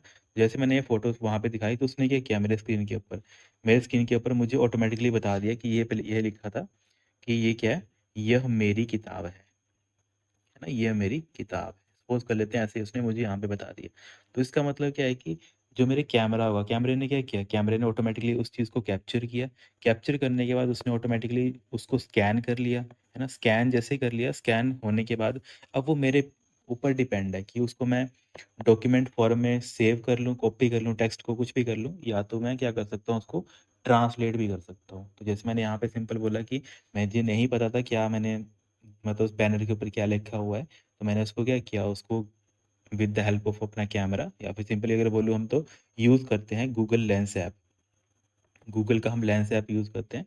तो with the help of lens app क्या किया जाता है, उसको कैप्चर किया जाता है, और जो गूगल का एआई है वो क्या करता है, उसको हमें, या फिर एआई के अलावा आजकल तो ऑटोमेटिकली लेंस खुद ही बता देता है कि जो ये टेक्स्ट है, उस टेक्स्ट की इन्फॉर्मेशन एक्चुअल में क्या है, कौन सी लैंग्वेज में आपको देखनी है, उसको उस वहाँ पे आप ट्रांसलेट भी कर सकते हो। तो जो ये टेक्निक होती है, इसको हम बोलते हैं इमेज सेगमेंटेशन। एग्ज़ाम में एक बार पूछी गई थी, तभी आपको मैंने ये बता दी, क्योंकि इंपॉर्टेंट बन जाती है छोटी चीज़ें। बाकी इसके अलावा अगर मैं आपको बोलूँ, एक टर्म आती है, देखो मैंने क्रॉप के बारे में आपको बता दिया, इसके अलावा मैंने आपको ब्लरिंग के बारे में बता दिया, है ना? तो एक और टर्म आती है शार्पनिंग की। तो शार्प जैसे आप करते हो ना, शार्पनिंग, तो एक सेकंड, एक टर्म आ जाती है आपके पास, शार्पनिंग करना। तो शार्पनिंग करने का मतलब क्या होता है? शार्पनिंग करने का मतलब होता है, आप क्या कर रहे होते हो, हाई पास फिल्टर का यूज़ कर रहे होते हो। हमेशा याद रखना है, क्योंकि छोटी चीज़ यहाँ पर एग्ज़ाम में पूछी जाती हैं। एग्ज़ाम में यही पूछा जाएगा, क्या बताओ कि जब आप इमेज को शार्प करते हो तो उस टाइम पे आप कौन सा फ़िल्टर यूज़ करते हो? और जब आप इमेज को ब्लर करते हो उस टाइम पे आप कौन सा फ़िल्टर यूज़ करते हो? हाई पास और लो पास दोनों आपको बताना चाहिए, कहाँ-कहाँ पे हम उसको यूज़ करते हैं। क्योंकि ये सारी चीज़ें ना आप जो भी फ़ोटोज़ होती हैं उनके ऊपर आप अप्लाई करते हो। बाकी अगर मैं बात कर लेता हूँ कि जो हमारे पास एक टर्म आती है, जो हमारे पास अगर हम बात कर लेते हैं, मैंने शायद आपको बताया भी था कि अगर हम कंप्यूटर की वे में, और एक आ जाती है हमारे पास प्रिंटर की वे में। इसमें हम क्या पढ़ते हैं, कलर मॉडल पढ़ते हैं। यहाँ पे हम क्या पढ़ते हैं, कलर मॉडल पढ़ते हैं। तो जब आप कंप्यूटर की वे में कलर मॉडल पढ़ते हो, तो आपने हमेशा याद रखना है आप किसका यूज़ करते हो, आरजीबी कलर मॉडल का यूज़ करते हो। जो भी आपको कंप्यूटर स्क्रीन के ऊपर जो भी चीज़ दिखती है, तो वो कॉम्बिनेशन ऑफ दीज 3 कलर होता है, आरजीबी का होता है ना? Red, green and blue. वहीं जब आप प्रिंटर में, एक्चुअल में जब आपको प्रिंट होके निकलती है कोई चीज़, तो वो कौन से कॉम्बिनेशन में होती है, हमेशा CMYK के कॉम्बिनेशन में होती है। तो आपने याद रखना है, CMYK आप कलर मॉडल कहाँ यूज़ करते हो, प्रिंटर में यूज़ करते हो। C स्टैंड फॉर क्यान, वैसे ही M स्टैंड फॉर मैजेंटा, वैसे ही Y स्टैंड फॉर आपका येलो आ जाता है, और K स्टैंड फॉर आपका की को ही हम क्या बोल देते हैं, ब्लैक कलर भी बोल देते हैं। तो छोटे पॉइंट पर एग्जाम में पूछे जाते हैं। ये सारे ना इसी से मिलते जुलते हैं, इसी चैप्टर जो बुक्स होती हैं इनसे मिलते जुलते हैं कि आप कौन से कलर कहाँ पे यूज़ करते हैं, है ना? बाकी प्राइमरी कलर कौन कौन से होते हैं, रेड, ग्रीन एंड ब्लू। और कई बार प्राइमरी कलर्स को ही हम क्या बोल देते हैं, एडिटिव प्राइमरी कलर्स भी हम बोल देते हैं। केवल प्राइमरी नहीं लिखा होता है, वहाँ पे लिखा होता है एडिटिव, कि एडिटिव प्राइमरी कलर्स होते हैं ये। क्योंकि एडिटिव प्राइमरी कलर क्यों बोलते हैं, कि इनके कॉम्बिनेशन से हम क्या करते हैं, ये जो प्राइमरी कलर है इनकी कॉम्बिनेशन से हम जितने भी हमें कलर्स बताएं वो हम सारे के सारे प्रोड्यूस कर सकते हैं, तभी हम इनको क्या बोलते हैं, प्राइमरी कलर हम बोलते हैं। बाकी देखो और क्या चीज़ होती है, मैंने आपको शार्पनिंग बता दी, एक टर्म हो रहेगी हमारी सैचुरेशन। तो सैचुरेशन का क्या क्वेश्चन पूछा जाता है, सिंपल आपने ये नोट करना है कि जब सैचुरेशन की बात की जाती है, तो ये डिपेंड करती है कि इमेज की इंटेंसिटी कितनी है, या फिर कितना वो कलर प्योर है। जैसे हम बोलते हैं ना कि जैसे अब लड़कियों को ज़्यादा पता होता है इन चीज़ के बारे में, जैसे मैं यहाँ पे एक इनको बोलूँ कि ये आपके पास क्या है, रेड कलर की लिपस्टिक है ना? और इसी कलर को मैं कुछ और कन्वर्ट कर दूँ, है ना? तो ये लड़कों के लिए क्या है, लड़कों के लिए तो दोनों ही रेड कलर है। अगर मैं इन कॉन्टेक्स्ट ऑफ बॉयज़ बोलूँ, तो हमें तो ये दोनों कलर क्या लगेंगे, हमें तो सर ये दोनों कलर रेड लगेंगे। पर लेडीज़ क्या बोलेंगी, लेडीज़ बोलेंगी सर ये तो रेड है, पर दूसरा मतलब हम हमें नहीं पता, वो कुछ और बोल देंगे कि लाइट रेड है, या फिर रोज़ रेड है, या मतलब जो भी उनको लगते हैं अलग-अलग कलर्स। तो वो क्या बोल देंगी कि उनके लिए जो कलर की मतलब वैल्यू है वो अलग है। हमें तो रेड ही लगता है। हम नहीं देखते हैं कि कौन रेड लाइट है, कौन रेड डार्क है, वो सारी चीज़ें हम नहीं देखते हैं। मतलब जो बॉयज़ होते हैं वो नहीं देखते हैं। तो इसी चीज़ को हम क्या बोलते हैं, कंप्यूटर की वे में सैचुरेशन हम बोलते हैं। तो आप नोट करेंगे सैचुरेशन क्या होता है, सिंपल इतना ही नोट करना है आपने कि saturation are the intensity intensity बोल लो, या फिर मैं दूसरी टर्म में बोल सकता हूँ कि प्योरिटी ऑफ कलर, कि कितना वो कलर प्योर है, प्योरिटी ऑफ कलर। तो यहाँ पे लड़कियाँ बता देंगी कि अगर हम दो चीज़ें उनको देंगे तो वो बता देंगी कि ये हमारा रेड नहीं है, ये हमारा रेड है, क्योंकि इसकी प्योरिटी ज़्यादा है। ओके, तो यही चीज़ हमें, अगर हम फोटो की वे में बोलते हैं तो इसको हम बोलते हैं सैचुरेशन, है ना। तो ये सारी चीज़ें आती हैं। बाकी एक और टर्म आ जाती है, जैसे अगर हम बात करें, जैसे मैंने आपको गूगल लेंस के बारे में बताया, तो लेंस से मिलता जुलता एक टर्म आ जाती है जो क्या करती है, करेक्टर्स को स्कैन करती है, तो उसको हम OCR बोलते हैं, optical character recognition. Optical character recognition हम इसको बोलते हैं। एक आपके लिए होमवर्क रहेगा कि जो आपका OCR है, OCR किसने इन्वेंट किया है ना, इन्वेंट बोल लो या फिर डिवेंट, मतलब डेवलप किया वो, किसने इसको इवेंट किया वो, और कौन से ईयर में हुआ ये इन्वेंट। ये आपका क्या करेगा, नॉलेज बेस बढ़ाएगा, क्योंकि बाकी बच्चों ने सभी ने पढ़ा होगा, पर अगर आप ये छोटी छोटी चीज़ें अपने माइंड में ध्यान रखते हैं और एग्जामिनर के माइंड में ऐसे क्वेश्चन आते हैं, उनको उनको ये पता होगा सभी को, एग्जामिनर्स को जो एग्जाम सेट करते हैं उनको पता होता है कि बच्चों ने ये सारी चीज़ें पढ़ी हैं, OCR पता होगा, ये सारी चीज़ें पता होंगी। हम एक लेवल और नीचे जाते हैं, बताओ OCR कब इन्वेंट हुआ था, किस पर्सन ने उसको इन्वेंट किया था, इतना आपको पता होना चाहिए, है ना। तो ये छोटे पॉइंट है, पर ये आपके लिए होमवर्क रहेगा, काइंडली इसको भी आप नीचे मुझे कमेंट कर देना। बाकी इसके अलावा डिजिटल इमेजिंग की और क्या क्या चीज़ें बन जाती हैं, अगर हम बात कर लेते हैं, एक टर्म आ जाती है हमारे पास, जैसे हम बात कर लेते हैं कि मैक्सिमम तो हमने शायद चीज़ें डिस्कस कर ही ली हैं। एक टर्म आती है एंटी एलियास और एलियास की, जो एग्जाम पूछी जाती है, आप नोट कर लेना इसको, एंटी एंटी एलियासिंग। तो ये होता है क्या टर्म, तो इसका यही क्वेश्चन पूछा गया था कि जब आपको ना कोई भी फोटो होती है, उनके जो एजेस होते हैं उनको अगर आपको स्मूथ करना है ना, स्मूथ करना है मतलब थोड़ा जैसे बोलते हैं ना कि हम किस चीज़ को थोड़ा मतलब लाइट कर रहे हैं, हल्का कर रहे हैं, बाकी फोटो तो डार्क डार्क दिख रही है, पर जो एजेस हैं वो थोड़े मुझे मतलब काफ़ी, जैसे बोलते हैं ना नॉर्मल वे में, कि काफ़ी मुझे स्लिपरी या फिर स्मूथ दिख रहे हैं एक तरीके से, वो बनाने के लिए हम कौन से टूल का यूज़ करते हैं, एंटी एलियासिंग का यूज़ करते हैं। सिंपल आप इसको नोट कर लेंगे कि सर जो हमारे पास एंटी एलियासिंग टूल होता है, ये क्या काम करता है, बेसिकली स्मूथ कर देता है। स्मूथ किस चीज़ को करेगा, बेसिकली ऑब्वियसली सर कोई ऊबड़-खाबड़ चीज़ है, वो उसको अगर मुझे प्लेन करना होगा, है ना? तो वही है, अगर फ़ोटो भी आपकी थोड़ी मतलब ऊबड़-खाबड़ है, उसको अगर आपको क्या करना है, प्लेन करना है या फिर स्मूथ करना है, तो उसके लिए आप किसका यूज़ करेंगे, एंटी एलियासिंग का यूज़ करेंगे। तो स्मूथिंग क्या करता है ये, जैग्ड एजेस। किसमें करेगा सर, ऑब्वियसली जो हमारे पास डिजिटल फ़ोटोज़ होती हैं। जैग्ड इमेजेस इन मतलब जैग्ड एजेस इन डिजिटल इमेजेस, है ना। जैसे एज क्या होते हैं, एज पे जो बाहर की चीज़ें होती हैं, तो मान लेते हैं आपकी जो बाहर की फ़ोटो है वो कुछ आपको ऐसे दिख रही थी, तो जैसे हमने एंटी एलियासिंग यूज़ किया, तो ऑटोमेटिकली इसने इसको किस में कन्वर्ट कर दिया, एक प्लेन लाइन में कन्वर्ट कर दिया। तो ये कन्वर्ट करने के लिए हम एंटी एलियासिंग का यूज़ करते हैं। बाकी देखो और क्या क्या चीज़ें जो एग्ज़ाम में पूछी जा सकती हैं आपसे, कि जो एलियासिंग होता है, क्योंकि एंटी एलियासिंग हमने देख लिया, एक हमारे पास टर्म आती है एलियासिंग, वो भी आप देख सकते हैं, एलियासिंग। और इसी को ही कई बार बोल दिया जाता है staircase effect, staircase effect भी हम इसको बोल देते हैं। दोनों टर्म आपने नोट करनी है, क्योंकि एग्जाम में ना कई बार ये टर्म नहीं दी होती, एलियासिंग नहीं दिया होता, ये बच्चों ने इसको पढ़ लिया होता है। कई बार वो क्या करते हैं, उसका अल्टरनेट नेम देने का ट्राई करते हैं, जैसे स्टेयर केस इफेक्ट क्या होता है, तो उसी को हम एलियासिंग इफेक्ट भी हम बोल देते हैं।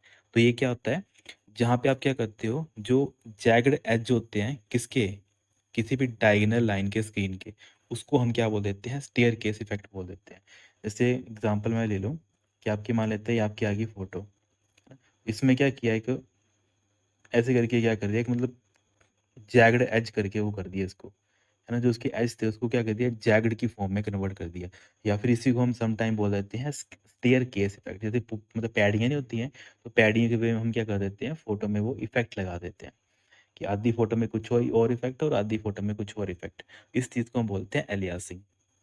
तो आप इसको बस इतना नोट कर लेना कि ये क्या होता है, जैग्ड एज किसका, ऑफ अ डायगोनल लाइन, है ना। जो डायगोनल लाइन होती है ना, बीच की लाइन, उसको हम क्या बोलते हैं, डायगोनल लाइन बोलते हैं समटाइम, किसमें, ऑन अ स्क्रीन। तो इस चीज़ को हम क्या बोल देते हैं सर, इसको हम स्टेयर केस इफेक्ट या फिर एलियासिंग हम बोलने का मतलब बोल देते हैं, सिंपल अगर बोल लो तो, है ना। तो ये सारी चीज़ें जो कहीं ना कहीं एग्जाम में पूछी जाती हैं, इसी की मिलती जुलती आती हैं। बाकी मैंने रास्टर के बारे में आपको बताया हुआ है कि रास्टर बेसिकली होती है, जो भी रास्टर इमेज होती है वो हमेशा ग्रिड ऑफ कलर्ड पिक्सल से मिलकर बनती है। अगर आपको नोट करना हो तो सिंपल मैंने जो इंपॉर्टेंट पॉइंट थी वो मैंने बताया था कि हमारे पास क्या होता है, एक रास्टर होता है, एक हमारे पास वेक्टर होता है। रास्टर में हम किसका यूज़ करते हैं, बेसिकली पिक्सल्स का यूज़ करते हैं, या फिर जो यहाँ पे जो फोटो बनती है, इमेज बनती है, इमेज बिल्ट फ्रॉम किससे बनती है, वो grid of coloured pixel, grid of coloured pixel से हम हमारा क्या बनती है, रास्टर इमेजेस बनती हैं। वही जो हमारी वेक्टर इमेजेस होती हैं वो कैसे बनती हैं, तो ये से हमारे पास बनती हैं build from mathematical curves, mathematical जो भी हमारे पास कर्व्स होती हैं एंड पाथ, इसकी हेल्प से हमारे पास क्या बनती हैं सर, वो हमारे वेक्टर इमेजेस बनती हैं। जैसे आप कभी भी देखोगे ध्यान से तो जो आपकी रास्टर इमेजेस होंगी ना वो आपको कुछ इस वे में दिखेंगी, मतलब क्या होगा, आपको वो in the form of pixel दिखेंगी। जो मैं यहाँ पे एक छोटा छोटा बॉक्स बना रहा हूँ ना, वही आप एक्सेल में आप इसको क्या बोलते हो, एक्सेल में आप इसको सेल बोलते हो, पर जब आप डिजिटल इमेजिंग पढ़ते हो उस टाइम पे जो आपके ये बॉक्सेस होते हैं, स्क्वायर बॉक्सेस, इसको आप सेल नहीं बोलते हो, इसको आप बोलते हो पिक्सल। तो अभी आप खुद देख रहे हो जहाँ पे आप क्या कर रहे हो, ग्रिड पैटर्न का यूज़ कर रहे हो। ग्रिड पैटर्न क्या होता है, जहाँ पे कुछ आपको जो फोटो है या फिर कोई भी आइटम है आपको इस वे में दिखती है, मतलब रोज एंड कॉलम में आपको दिखती है, उसी को हम ग्रिड पैटर्न बोल देते हैं। और कंप्यूटर या फिर डिजिटल इमेजिंग की टर्म में हम इस पिक्सल को या फिर इस सेल को हम क्या बोल देते हैं, इस सेल को हम पिक्सल बोल देते हैं। और वेक्टर इमेजेस में क्या होता है, वेक्टर इमेजेस में सीधा ही वहाँ पे इसका फंडा नहीं चलता है, पिक्सल का फंडा नहीं चलता है।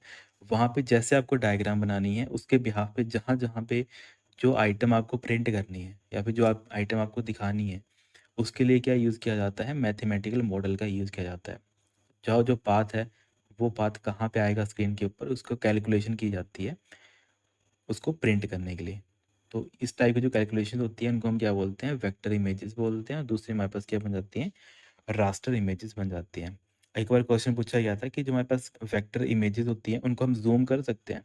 अब आप खुद बताओ, अगर मैं आपको नॉर्मल एग्जांपल बताऊं, मैंने क्या कर दिया, एक्स की वैल्यू 4 कर दी और वाई की वैल्यू मैंने 5 कर दी। मान लेते हैं जो मेरा ये वाला मैंने ये बनाया था, सर्कल बनाया था, है ना, तो इसमें क्या कर दिया था मैंने, जो मेरी एक्स एक्सिस की वैल्यू थी, ओके, मान लेते हैं कि जहाँ पे मेरी ये आ गई मेरी एक्स एक्सिस की वैल्यू, तो यहाँ पे एक्स की वैल्यू मैंने 4 कर दी, तो एक्स की वैल्यू मैंने यहाँ पे 4 कर दी, और यहाँ पे मैंने वाई की वैल्यू कितनी कर दी, वाई की वैल्यू मैंने 5 कर दी। तो आपको फोटो ऐसी दिख रही है। वही मैंने क्या कर दिया, एक्स की वैल्यू मान लेते हैं 10 कर दी और वाई की वैल्यू मैंने कितनी कर दी, मान लेते हैं वाई की मैंने 20 कर दी। तो इससे क्या होगा, इससे कोई फ़र्क पड़ेगा, फ़र्क कुछ नहीं पड़ेगा। जहाँ सर मुझे मेरी पहली फ़ोटो थी वहाँ मुझे फ़ोटो इतनी सी दिख रही थी सर्कल मुझे, अब क्या होगा वो सर्कल और बड़ा हो जाएगा। तो आप खुद बताओ यहाँ पे फ़ोटो फटेगी, मतलब जैसे आप इसको ज़ूम करोगे तो ज़ूम करके वो फ़ोटो फटेगी, जैसे ब्लर होगी, तो आप बोलेंगे सर वो ब्लर नहीं होगी। यही एक बार एग्ज़ाम में क्वेश्चन पूछा गया था कि जो वेक्टर इमेजेस होते हैं क्योंकि वो मैथमेटिकल मॉडल के ऊपर काम करते हैं, जैसे-जैसे आप वैल्यू बढ़ाते जाएँगे वो अपने आप को ऑटोमेटिकली एडजस्ट करता जाएगा। ये मतलब होता है मैथमेटिकल मॉडल का। पर वहीं अगर जब आप रास्टर इमेजेस की बात करते हो तो जैसे आप उसको ज़ूम करते हो ना तो वो फट जाती है, उसके पिक्सल दूर-दूर हो जाते हैं। अगर इसका एग्ज़ाम्पल समझना होगा तो जैसे आप अपने मोबाइल से फ़ोटो लेते हो, तो फ़ोटो को देखना नॉर्मल आपको अच्छी दिखेगी, पर जैसे आप उसको ज़ूम करते जाओगे ना, तो लास्ट में देखना आपको छोटे-छोटे बॉक्सेस की फ़ॉर्म में वो आपको फ़ोटो अपनी दिखेगी। और इसी को हम क्या बोल देते हैं कि वो अगर हम ज़ूम करते हैं तो वो ऑटोमेटिकली क्या होती है, वो फ़ोटो फट जाती है, फिर ब्लरी हो जाती है। तो ये उस टाइप की जो फ़ोटो होती हैं उनको हम रास्टर बोलते हैं। जो हमारे पास मैथमेटिकल मॉडल के ऊपर काम करती हैं वो हमारी वेक्टर्स होती हैं। और इनको हम क्या कर सकते हैं, ये हम इनको ज़ूम कर सकते हैं। सिंपली अगर बोलूँ तो इनको हम विदाउट लूज़िंग हम क्या कर सकते हैं, इनफ़ाइनाइटली हम इसको क्या कर सकते हैं, इनकी क्वालिटी को मेंटेन रख सकते हैं। बाकी हाँ, एसवीजी का पूछा गया था, है ना? क्योंकि वेक्टर इमेजेस है तो वेक्टर इमेजेस का एक टर्म काफ़ी पूछी जाती है। शायद हमने पहले भी डिस्कस की हुई है। एक टर्म आती है एसवीजी। एसवीजी को हम बोलते हैं basically scalable vector graphic, scalable vector graphics हम इसको बोल देते हैं, किसको, एसवीजी को। छोटी टर्म है पर एग्जाम में पूछी जाती है। तो यही सारी चीज़ होते हैं जो कहीं ना कहीं एग्जाम में पूछी जाती हैं, है ना। कॉन्ट्रास्ट शायद हमने डिस्कस कर लिया हुआ है, अगर नहीं किया है तो कॉन्ट्रास्ट भी आप नोट कर सकते हैं। एक टर्म आ जाती है डिजिटल इमेजिंग में, कॉन्ट्रास्ट। तो कॉन्ट्रास्ट को हम क्या बोलते हैं, बेसिकली ये डिफरेंस होता है कि आपको कितनी फ़ोटो डार्क रखनी है और कितनी आपको लाइट रखनी है। तो सिंपल आप इसको नोट करेंगे कि ये क्या होता है डिफरेंस बिटवीन किस किस में, एक दूसरे हमारे पास जो डार्केस्ट है कितना हम उसको ब्लैक कर सकते हैं किस चीज़ को, and lightest areas, lightest area कि कितने डिफरेंस क्या होता है डार्क और लाइटेस्ट एरिया में, उस चीज़ को हम क्या बोलते हैं कॉन्ट्रास्ट बोल देते हैं। तो सारी चीज़ें वही हैं जो एग्ज़ाम में पूछी जाती हैं, तो इनको आप नोट कर सकते हो। बाकी हाँ, कल हमने एक टर्म यूज़ की थी, मैंने आपको बताया था कि हम क्या करते हैं बेसिकली एक हाँ, हम क्या करते हैं पीएनजी फ़ोटोज़ की बात करते हैं। तो पीएनजी किस टाइप की फ़ोटोज़ होती हैं? ये सर हमारे पास ट्रांसपेरेंट बैकग्राउंड वाली फ़ोटो होती है। कल शायद मैंने आपको बताया भी था इस चीज़ को, पर इसमें आप अभी एक और एक्स्ट्रा पॉइंट ऐड कर सकते हो क्योंकि यहाँ पे डिजिटल इमेजिंग में वो आती है टर्म, कि जब भी आप ट्रांसपेरेंट बैकग्राउंड बनाते हो, उसके लिए आप कौन-सा चैनल यूज़ करते हो? तो आप बोलेंगे कि सर जब ट्रांसपेरेंट बैकग्राउंड हम बनाते हैं, उसके लिए हम क्या करते हैं, अल्फ़ा चैनल का यूज़ करते हैं। ओके, अलग-अलग क्योंकि जब आप अलग-अलग इफ़ेक्ट देते हो ना, तो वो अलग-अलग चैनल्स के ऊपर चलती है। तो जब आप ट्रांसपेरेंट बैकग्राउंड बनाते हो किसी भी फ़ोटो का, उस टाइम पे आप किसका यूज़ करते हो? आप अल्फ़ा चैनल का यूज़ करते हो। इसको भी आप क्या कर सकते हो? नोट कर सकते हो। है ना? बाकी जेपीईजी वगैरह मैंने बता ही दिया था कि वो हमारे पास लॉसी कंप्रेशन होती है। हमने चीज़ डिस्कस कर ली हुई है। बाकी इसके अलावा तो और इम्पोर्टेंट है नहीं, बाकी तो हमने शायद मैक्सिमम सारे डिस्कस कर लिए हैं। जैसे पिक्सल की बात आ ही रही थी यहाँ पे, तो एक बार क्वेश्चन छोटा-सा पूछा गया था कि जो हमारे पास 1 मेगापिक्सल हो जिसको बोलते हैं हम एमबी बोलते हैं या फिर सिंपल एमपी बोल देते हैं कि 1 हमारे पास मेगापिक्सेल्स, वो उसमें कितने पिक्सेल्स होते हैं? अगर मैं बात करूँ कि 1 मेगापिक्सल में कितने पिक्सेल्स होंगे, तो आप बोलेंगे सर उसमें अप्रॉक्सिमेट 1 मिलियन पिक्सेल्स होते हैं। 1 मिलियन क्या होते हैं? पिक्सेल्स होते हैं। जो आप बोलते हैं ना 1 एमबी की जो आपकी फ़ोटो है, जो आपकी 1 एमबी की जो आपका कैमरा है ना 1 मेगापिक्सल का कैमरा है। तो जब वो फ़ोटो क्लिक करेगा, तो वो फ़ोटो क्लिक करने के बाद वो कितने पिक्सेल्स को कैप्चर करेगा? 1 मिलियन पिक्सल को वो कैप्चर करेगा। तो जो आपका 1 मेगापिक्सल का कैमरा है वो इतने पिक्सल को कैप्चर करता है। छोटे पॉइंट है पर सारे प्रैक्टिकल चीज़ें होती हैं। बाकी तो आई होप मुझे बताने की ज़रूरत नहीं है, बाकी तो इम्पोर्टेंट सारी चीज़ें हमने डिस्कस कर ही ली हैं। इसके अलावा और कुछ टर्म रहती है, जैसे हमारे पास एक टर्म आती है वीआर की, वर्चुअल रियलिटी जिसको हम बोलते हैं, वर्चुअल रियलिटी। क्योंकि आजकल ना मेटा इसके ऊपर काफ़ी काम कर रहा है ना, एआर और वीआर के ऊपर काफ़ी काम कर रहा है वो। तो वर्चुअल रियलिटी कंसेप्ट वहीं से आता है। तो वर्चुअल रियलिटी अगर आपको यूज़ करनी है तो वर्चुअल रियलिटी होती है जहाँ पे कोई भी एक्चुअल डाटा होता है या फिर कोई भी एक्चुअल इमेज होती है, उसका एक वर्चुअल एनवायरनमेंट, मतलब एक तरीके से हम बोल सकते हैं एक वर्चुअल बोलो या फिर एक नकली जो एनवायरनमेंट दिया जाता है, वर्चुअल एनवायरनमेंट आपको प्रोवाइड किया जाता है, तो उस टर्म को हम क्या बोलते हैं? वीआर बोल देते हैं। तो सारे पॉइंट कहीं न कहीं एग्ज़ाम में पूछे गए हैं, बाकी इसके अलावा कोई और पॉइंट रहते होंगे तो वो उनको मैं डिस्कस करवा दूँगा। बाकी हम नेक्स्ट क्वेश्चन पे चलते हैं। ये जो ग्राफ़िक्स थे उसमें यही क्वेश्चन है जो काफ़ी इंपॉर्टेंट बन जाते हैं, क्योंकि आधे क्वेश्चन तो यहीं से सॉल्व हो जाते हैं। तो नेक्स्ट टर्म देखो जो वही आ गई कि जेपीईजी या फिर जेपेग की फुल फॉर्म क्या होती है? तो इसको हम क्या बोलते हैं? Joint photographic expert group. और मुझे अब ये बताने की ज़रूरत तो है नहीं कि सर ये कौन से किसी कैटेगरी के अंदर आता है, ये हमारे लॉसी कंप्रेशन के अंदर आता है। तो जॉइंट फोटोग्राफिक एक्सपर्ट ग्रुप हमारे पास क्या बन जाए, यहाँ पे फर्स्ट यहाँ पे राइट आंसर बन जाएगा। देखो यहाँ पे ग्राफ लिखा था, इसकी वजह से हमारा क्या बन जाएगा? गलत बन जाएगा। तो यहाँ पे फर्स्ट आपका राइट आंसर बन जाएगा। बाकी सारी चीज़ें हमने डिस्कस कर ही ली हैं कि जेपेग हमारे पास लॉसी के अंदर आता है। बाकी जो इसकी एक्सटेंशन होती है इसको हम कैसे सेव करते हैं, या तो डॉट जेपीजी या फिर डॉट जेपीईजी के नाम से हम क्या करते हैं इसको मतलब स्टोर करते हैं या फिर सेव करते हैं। और जेपीईजी होती कैसी है सर? ये हमारे पास इमेजेस होती हैं, जो भी फोटोज़ होती है ना, फोटोज़ की एक्सटेंशन होती हैं ये जेपीजी और जेपीईजी। तो सारे एग्ज़ाम में पूछे जाते हैं। बाकी अगर मैं आपसे बोलूँ कि जो जेपीईजी या फिर जेपीईजी जो फ़ोटोज़ होती हैं, उसमें बैकग्राउंड ट्रांसपेरेंट होता है? तो बोलेंगे सर नहीं होता है। सिर्फ़ और सिर्फ़ ट्रांसपेरेंट बैकग्राउंड किसमें होता है? पीएनजी में होता है, आपने हमें बता ही दिया था। इनमें क्या होता है, हमारा जो बैकग्राउंड होता है उनको हम ट्रांसपेरेंट भी रख सकते हैं। तो ट्रांसपेरेंट बैकग्राउंड सिर्फ़ और सिर्फ़ हमारा पीएनजी में होता है। किसका यूज़ करते हैं सर? हम अल्फ़ा चैनल का यूज़ करते हैं। बाकी सर कल आपने हमें एक बताई थी टर्म जीआईएफ, है ना? ग्राफिकल इंटरचेंज फॉर्मेट जिसको बोलते हैं, जिफ के बारे में बताया था। तो जिफ के बारे में मैंने अगर आपको नोट नहीं करवाया हो तो आप नोट कर सकते हैं कि जिफ में हमेशा लिमिट होती है, हमेशा जो जिफ होता है उसमें मैक्सिमम आप 256 कलर ही यूज़ कर सकते हो। ये इसकी लिमिट होती है कि जिसको, क्योंकि एग्जामिनर कभी मन किया ऐसे उल्टे-सीधे क्वेश्चन डालने के लिए तो ऐसे डाल सकता है कि 256 कलर की लिमिट होती है किसमें, हमारी जो ग्राफिकल इमेज फॉर्मेट्स होते हैं। बाकी जो जीपी जेपीईजी हो गया जिसको हम बोलते हैं जेपीईजी, है ना? तो ये कितने सपोर्ट करता है? तो ये कलर सर हमारे पास अप्रोक्सीमेट, क्योंकि हमारे पास 24 बिट का है आजकल लेटेस्ट, मुझे शायद इतना याद है कि 24 बिट कलर के ऊपर ये काम करता है। तो अगर 24 बिट कलर के ऊपर काम करता है वो, क्योंकि बुक्स के अकॉर्डिंग तो इतना ही है कि 24 बिट कलर हम बोलते हैं किसको, जो जो भी आप फोटो क्लिक करते हो ना अपने मोबाइल से, तो वो कितने बिट ऑफ एक कलर पे वो काम करता है, तो 24 बिट कलर के ऊपर वो काम करते हैं। मतलब एक कलर को दिखाने के लिए आपकी कंप्यूटर मेमोरी में कितने स्पेस ली जाती है, वहाँ पे 24 बॉक्सेस का यूज़ किया जाता है। मान लेते हैं यहाँ पे आपने एक फ़ोटो क्लिक करी और वो फ़ोटो के अंदर एक पिक्सल है, और वो पिक्सल कौन-सा है पिक्सल है वो? रेड पिक्सल है।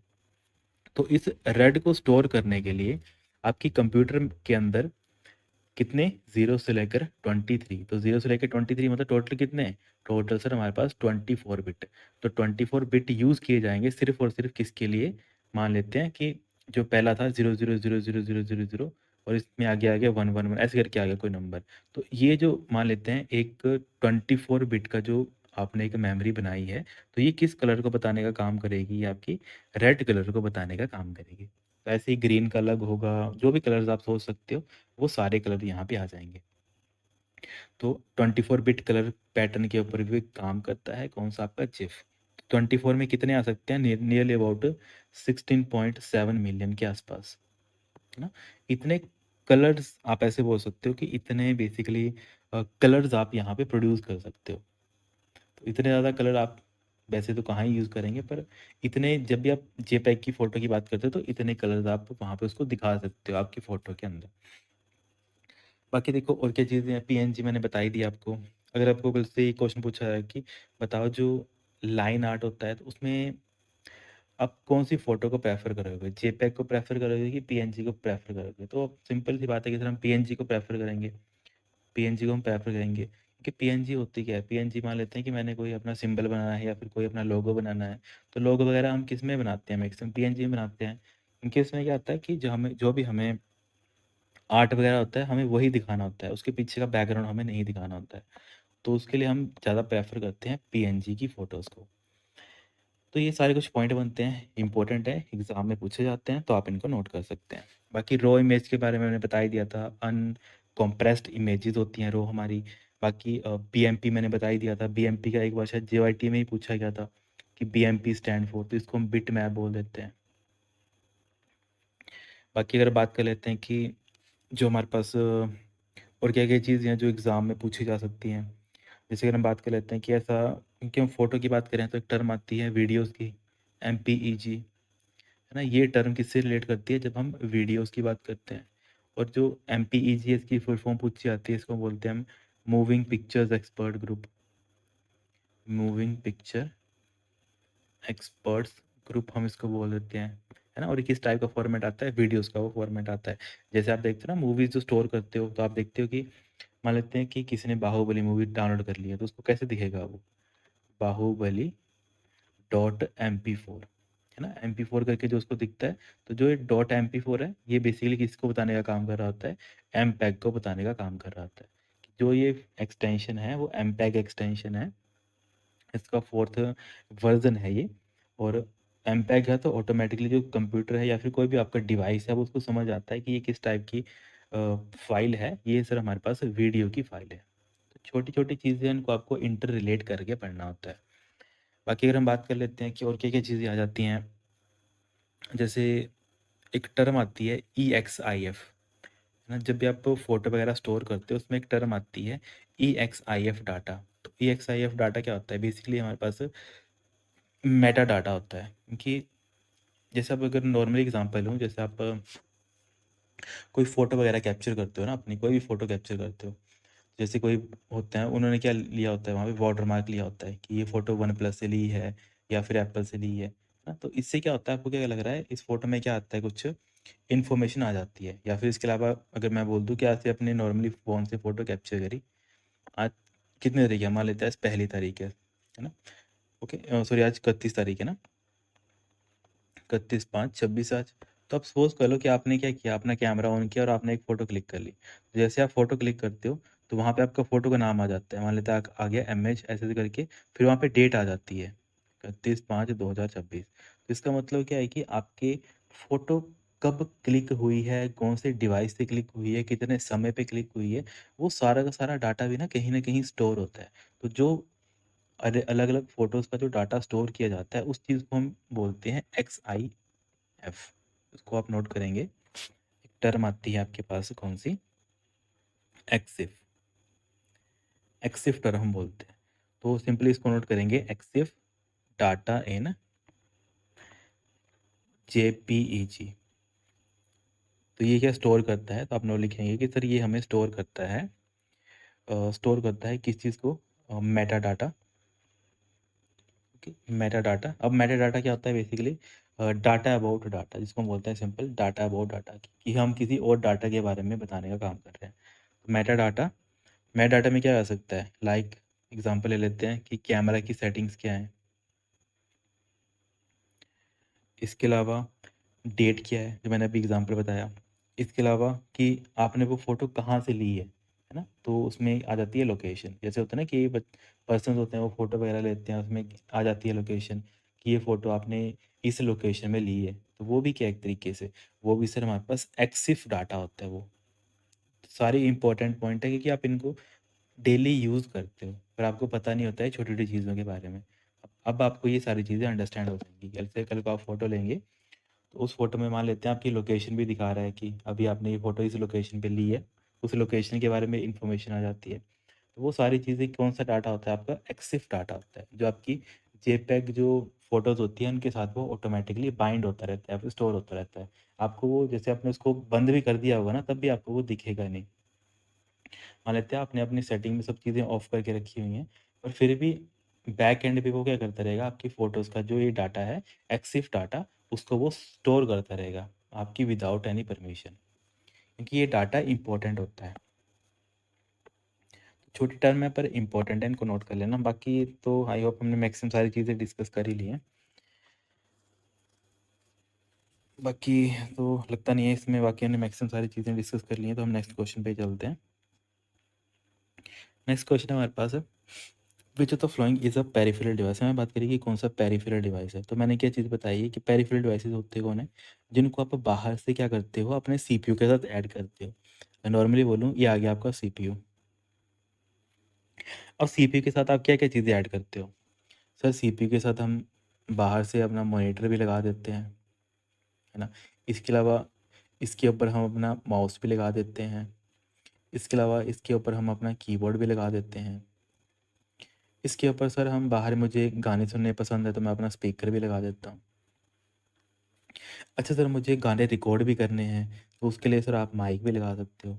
देखो आप क्या कर रहे हो, ये सारी चीज़ें आपके सिस्टम में नहीं थी, ये सारी आपके मदरबोर्ड के ऊपर नहीं थी। मान लिया आपका मदरबोर्ड आ गया, मदरबोर्ड के ऊपर अलग-अलग यहाँ पे स्लॉट्स दे रखे हैं, जिसके थ्रू आप क्या करोगे, इन सारी डिवाइसेस को प्लग करोगे यहाँ पे, मॉनिटर को प्लग करोगे यहाँ पे, माउस को प्लग करोगे फिर आप यहाँ पे, ऐसे करके आप सारी डिवाइसेस को प्लग करोगे। तो जो सारी डिवाइसेस हैं जो बाहर से लग मतलब आकर आपके मदरबोर्ड के ऊपर, ये आपके मदरबोर्ड है,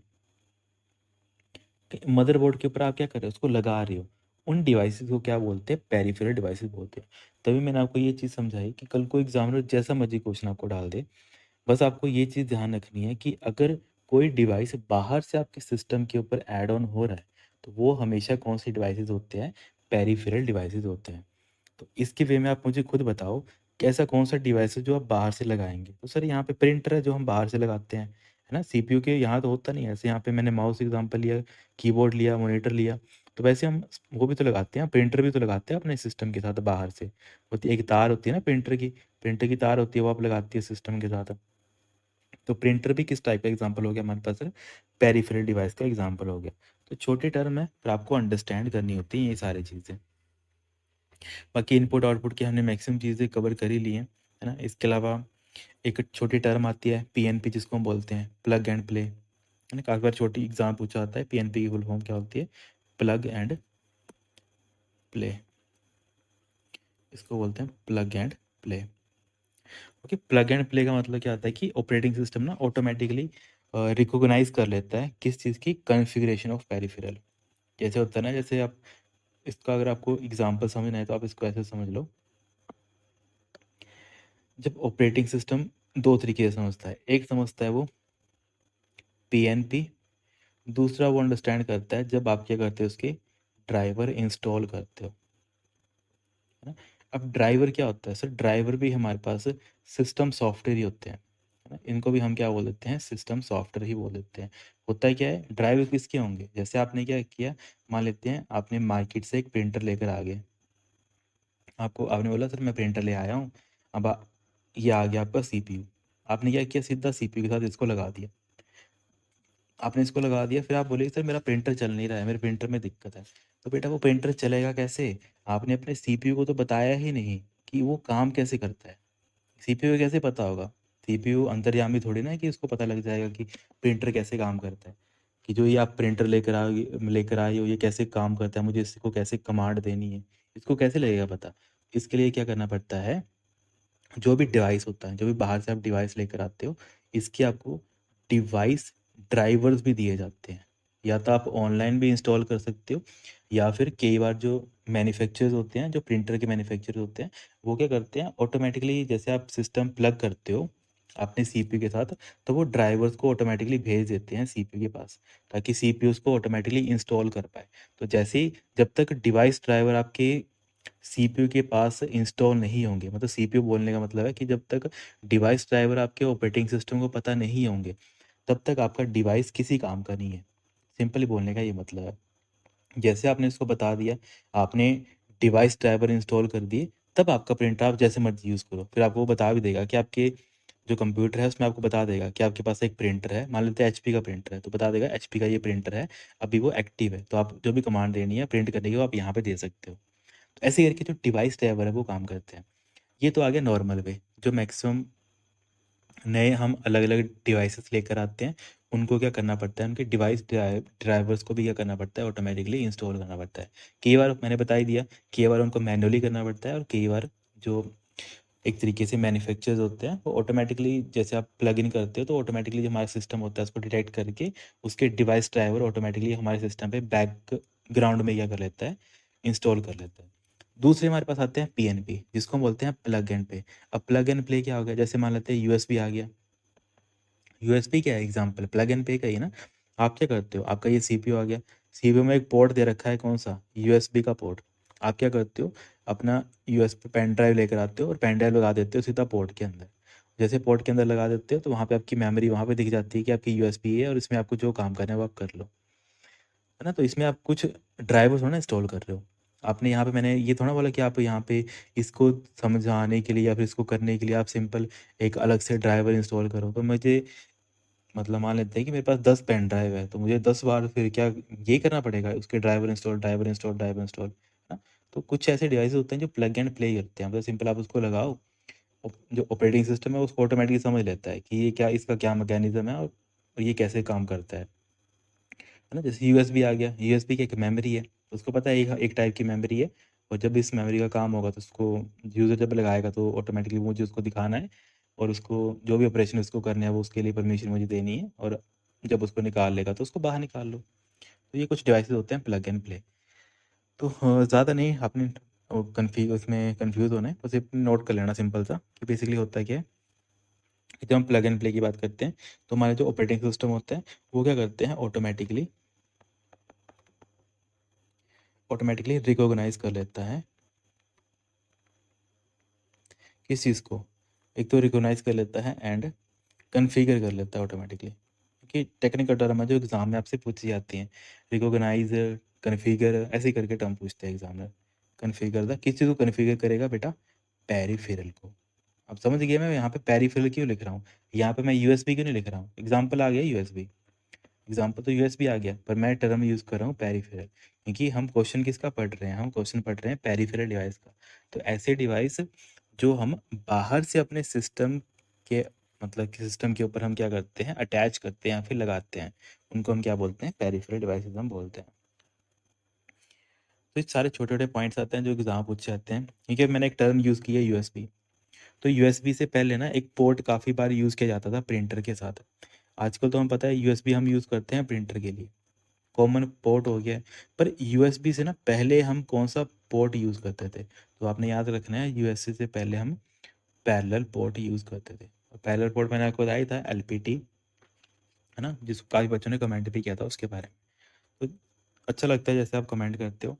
बाकी यूएसबी के अलावा अगर हम बात कर लेते हैं, क्योंकि आजकल ना प्रिंटर हो गया, कीबोर्ड हो गया, सभी के लिए आजकल कॉमनली यूएसबी हो गया। पर अगर हम पुराने टाइम की बात करते हैं ना, तो पुराने टाइम पे जो हमारे पास माइक होता था या फिर जो हमारे पास एक तरीके से कीबोर्ड होते थे, उनको लगाने के लिए हम ना एक पोर्ट यूज़ करते थे, काफ़ी अच्छा, मतलब काफ़ी बार एग्जाम पूछा गया था उसका नाम होता है हमारे पास PS2 पोर्ट।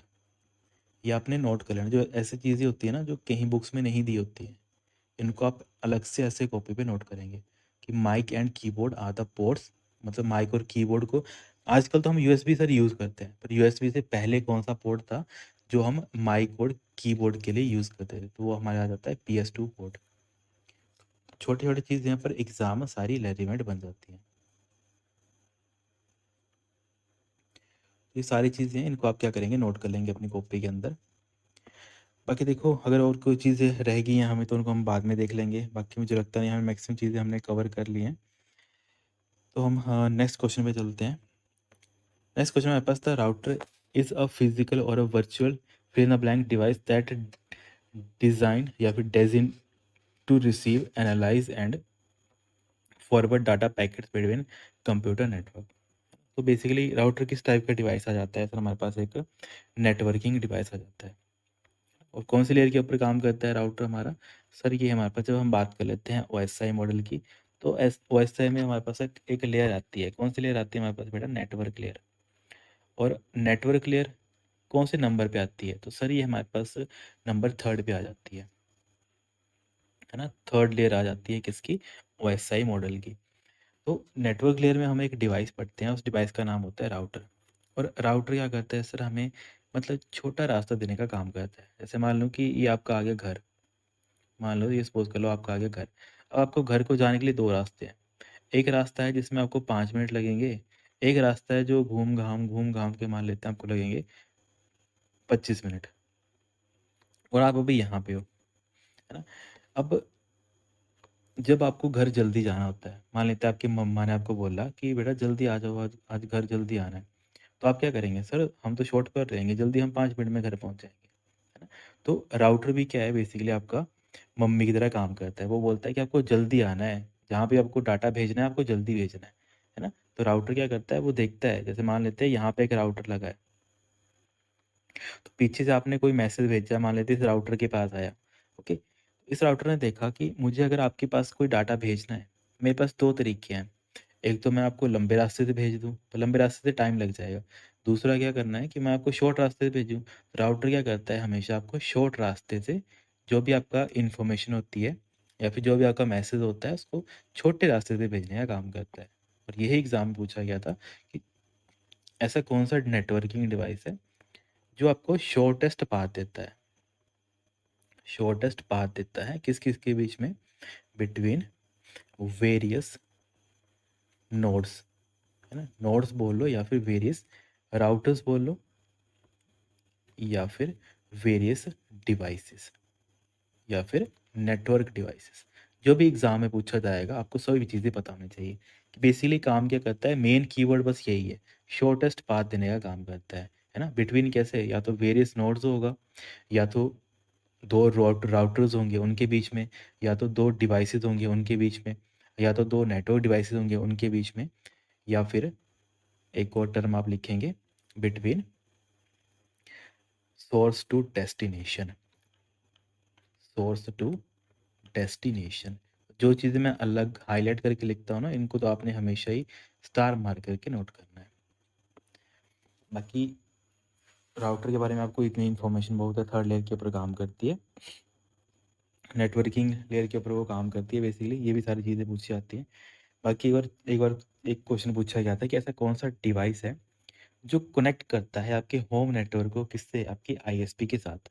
अगर इसका एग्ज़ाम्पल मैं आपको बताऊँ तो आपको ये ईज़िली अंडरस्टैंड हो जाएगा। जैसे बात कर लेते हैं, ये आ गया आपका घर। सपोज़ कर लेते हैं आप बेटा आ गया आपका घर, है ना? ड्राइंग में थोड़ी ऐसी है बस आप समझ लो। ये आ गया आपका घर। आपने क्या किया, ये आ गया मान लेते हैं बीएसएनएल का ऑफ़िस। बीएसएनएल का जो रीजनल ऑफ़िस है मतलब आपके मतलब घर के आस-पास या फिर आपका जो एरिया है उसका जो एक ऑफ़िस होता है, वो आ गया आपका ये। तो आपने क्या किया, आपने बोला बीएसएनएल वालों को कि मुझे क्या चाहिए, मुझे इंटरनेट लगाना है अब मेरे घर के अंदर, है ना? तो आप क्या करो बेसिकली मुझे एक लीज़ लाइन मुझे प्रोवाइड कर दो, है ना? नेटवर्क की लाइन मुझे दे दो, जिसको आप क्या बोलते हो, आपको क्या लगाना है, फाइबर लगाना है अपने घर के अंदर। तो वो क्या करते हैं, वो आपको एक केबल प्रोवाइड करते हैं। जैसे आप केबल देते हैं वो आपको, तो जैसे एक तो नेट जहाँ से आ रहा है, जहाँ से वो नेट आता है उसको हम क्या बोलते हैं, आईएसपी बोलते हैं। तो आपके लिए आईएसपी कौन बन गया? सर हमारे लिए आईएसपी हमारा बीएसएनएल बन गया। तो बीएसएनएल आपके लिए आईएसपी बन गया, तो बीएसएनएल ने जैसे ही आपके घर तक क्या बिछा दी, लाइन बिछा दी, जहाँ जिसके थ्रू वो नेट आपसे कनेक्ट करवाएँगे। तो उन्होंने क्या किया, जैसे आपके घर के पास पहुँचा, तो उन्होंने आपको क्या दे दिया, एक डिवाइस दे दिया, है ना? उन्होंने क्या कर दिया, एक आपको डिवाइस दे दिया, जिसको आप क्या बोलते हो, इसको बोलते हैं सर ये हमारे पास लग गया मेरा फाइबर।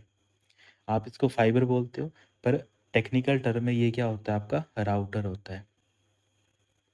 ये आपके लिए क्या बन जाता है, आपका एक राउटर बन जाता है। और यही एग्ज़ाम में एक बार क्वेश्चन पूछा गया था क्योंकि इसी राउटर के थ्रू ना आप क्या करते हो, जिस भी आपको कंप्यूटर है, चाहे मतलब डिपेंड करता है आपने राउटर कौन-सा लिया है। एक आता है जो सिर्फ़ वायर के ऊपर ही काम करता है, मतलब वायर वायर को हम क्या बोलते हैं, जो सिर्फ़ ईथरनेट के ऊपर ही काम करता है, जिसको सिर्फ़ आप कंप्यूटर में तार लगाओगे तभी आपको इंटरनेट मिलेगा। दूसरा आपका राउटर आता है, जिसमें वायर भी होती है प्लस आपको वायरलेस भी मिल जाता है।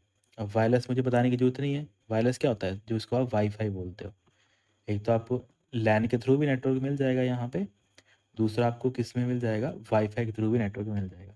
2 टाइप के राउटर होते हैं, डिपेंड करता है कि आपको कौन-सा लगाना है। मैक्सिमम जो घर में यूज़ करने वाले होते हैं, वो इस टाइप के होते हैं, वायर एंड वायरलेस। मतलब एक तो आपको वायर के थ्रू भी इंटरनेट मिल जाएगा और जैसे आप वाई-फाई के थ्रू चलाना चाहते हो, तो वाई-फाई के थ्रू भी आपका जो नेट है, वो चल पड़ेगा। तो अब क्या करते हैं, जो बीएसएनएल वालों ने क्या कर दिया, आपके घर तक क्या पहुँचा दिया, एक राउटर वहाँ पे लगा दिया। उस राउटर के थ्रू फर्दर आप अपने घर में जो भी आपको नेटवर्क बनाना है या फिर जो भी आपके नेटवर्क डिवाइसेज़ हैं, वो आपको लगाने हैं, चलाने हैं, वो आप चला सकते हो। तो इसी का एक बार एग्ज़ाम में क्वेश्चन पूछ लिया गया था कि बताओ कि जो हमारे पास एक तरीके से कौन-सा ऐसा डिवाइस होता है, जो कनेक्ट करता है किस चीज़ को? आपके घर के नेटवर्क को। तो घर का नेटवर्क कौन-सा है आपका? ये वाला घर का नेटवर्क है। तो घर के नेटवर्क को कनेक्ट करता है किसके साथ? आपके आईएसपी के साथ। अब आप मुझे खुद बताओ, मैंने आपको सारी चीज़ें समझा दी, अब मुझे खुद बताओ, एक तरफ आपका घर का नेटवर्क आ गया, एक तरफ आ गया जो आपको नेटवर्क दे रहा है। इन दोनों के बीच में पुल का काम कौन कर रहा है? सर पुल का काम हमारा राउटर कर रहा है। यही एग्ज़ाम में एक बार क्वेश्चन पूछा गया था कि जो राउटर या फिर मॉडेम, कई बार समटाइम हम इसी टर्म को हम क्या बोल देते हैं कि ये मेरा क्या लग गया हमारा मॉडेम। तो कई बार अगर राउटर नहीं दिया होगा ऑप्शन में तो वहाँ पे मॉडेम दिया होगा। है ना? तो मॉडेम या फिर राउटर या फिर फाइबर, बस आपको कंसेप्ट क्लियर होना चाहिए कि कंसेप्ट होता क्या है ये। तो ये क्या काम करता है कि ब्रिज का काम करता है किस-किस के बीच में, जो एक्चुअल में हमें इंटरनेट दे रहा है और इंटरनेट हम कहाँ पे यूज़ कर रहे हैं, उन दोनों के बीच में ब्रिज का काम करता है हमारा राउटर, मॉडेम या फिर फाइबर। तो छोटी चीज़ यहाँ पर एग्ज़ाम रेलेवेंट बन जाती है। बाकी और चीज़ें तो हमने मैक्सिमम सारी डिस्कस कर ही ली हैं कि जैसे हमारे पास है, मैंने बताया था कि जब आपको राउटर का काम क्या होता है, ये भी मैंने आपको बता ही दिया था। एक छोटी-सी टर्म थी, मैंने बताया था कि ऐसा कौन-सा डिवाइस है जो कनेक्ट करता है सिमिलर नेटवर्क को या फिर डिसिमिलर नेटवर्क को। तो जैसे मैंने बोला कि जो राउटर होता है वो सिमिलर नेटवर्क को कनेक्ट करता है या फिर वो डिसिमिलर नेटवर्क को कनेक्ट करता है। तो आप बोलेंगे कि सर वो डिसिमिलर नेटवर्क को कनेक्ट करने का काम करता है। तो सिंपली नोट कर सकते हो कि सर जो हमारे पास राउटर्स होते हैं वो क्या करते हैं, डिसिमिलर नेटवर्क को कनेक्ट करने का काम करते हैं। है ना? डिसिमिलर नेटवर्क क्या होगा, जैसे एग्जांपल बता देंगे। तो एग्जांपल आ गया सिंपल, जैसे मान लेते हैं आपका लोकल एरिया नेटवर्क था, इसको आपने किससे कनेक्ट कर दिया, इसको आपने वाइड एरिया नेटवर्क के साथ कनेक्ट कर दिया। तो कल को मैं आपसे ये क्वेश्चन पूछूं, मुझे बताओ कि अगर आपको किसी लोकल एरिया नेटवर्क को अगर आपको वाइड एरिया नेटवर्क के साथ कनेक्ट करना है तो उसके लिए आप कौन सा डिवाइस लगाएंगे बीच में? तो सर उसके लिए हम राउटर डिवाइस यूज़ करेंगे। अगर आपको डायग्रामेटिकली वे में समझना है तो डायग्राम कैसे बन जाएगी इसकी, अगर सिंपली बोलूँ, ये आ गया एक लोकल नेटवर्क, है ना। मान लेते हैं एक छोटा सा आपने एक लोकल नेटवर्क अपना बनाया हुआ है यहाँ पे, ये आ गया आपका एक लोकल नेटवर्क। तो ये लोकल नेटवर्क आ गया जहाँ पे क्या है, ये सारे के सारे सिस्टम के आपस में कनेक्ट किए हुए हैं, है ना। और इसकी ये यहाँ पे आ गई केबल, और यहाँ पे इसी को हमें क्या करना है, जो मेरा लोकल एरिया नेटवर्क है, जो मेरे घर का ही है पूरा का पूरा, इसको मुझे कनेक्ट करना है किसके साथ, पूरे दुनिया के साथ। किसके साथ, पूरे वाइड एरिया नेटवर्क के साथ, है ना। वाइड एरिया नेटवर्क में क्या आता है, मतलब हमारा इंडिया आ जाएगा पूरा का पूरा, इसके अलावा इंडिया आ गया, मतलब इंडिया में जितनी भी स्टेट्स होती हैं, मतलब वाइड एरिया क्या होता है, जो काफ़ी दूर तक फैला नेटवर्क होता है। तो इन दोनों को कनेक्ट करने के लिए हमें कौन सा डिवाइस लगाना पड़ता है बीच में, उस डिवाइस को हम बोलते हैं राउटर। और यही एग्जाम पूछा गया था। और ये दोनों क्या होते हैं, बेसिकली डिससिमिलर नेटवर्क होते हैं। एक तरफ लैन है और दूसरी तरफ वैन है, तो दोनों के हमारे पास अलग अलग टाइप ऑफ नेटवर्क्स हैं। तो इनको आपस में कनेक्ट करने के लिए हम किसका यूज़ करते हैं, राउटर का यूज़ करते हैं। छोटे क्वेश्चन है पर एग्जाम में पूछे जाते हैं, तभी मैंने आपको ये सारी चीज़ें बता दी हैं। बाकी देखो राउटर की कुछ मतलब एक तरीके से और क्या क्वेश्चन है जो हम राउटर के एक्सपेक्ट कर सकते हैं। तो राउटर बेसिकली काम क्या करता है, बेसिकली सर आईपी एड्रेस के थ्रू ये करता है, कोई भी डाटा होता है उसको आगे भेजने का वो काम करता है। बाकी आईएसपी मैंने बताई दिया है, इंटरनेट सर्विस प्रोवाइडर हम बोलते हैं।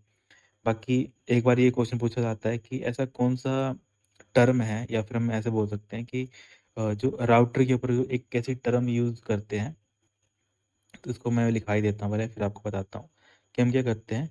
नेटवर्क एलोकेशन टेबल, जिसको नेट बोलते हैं, नेटवर्क एलोकेशन,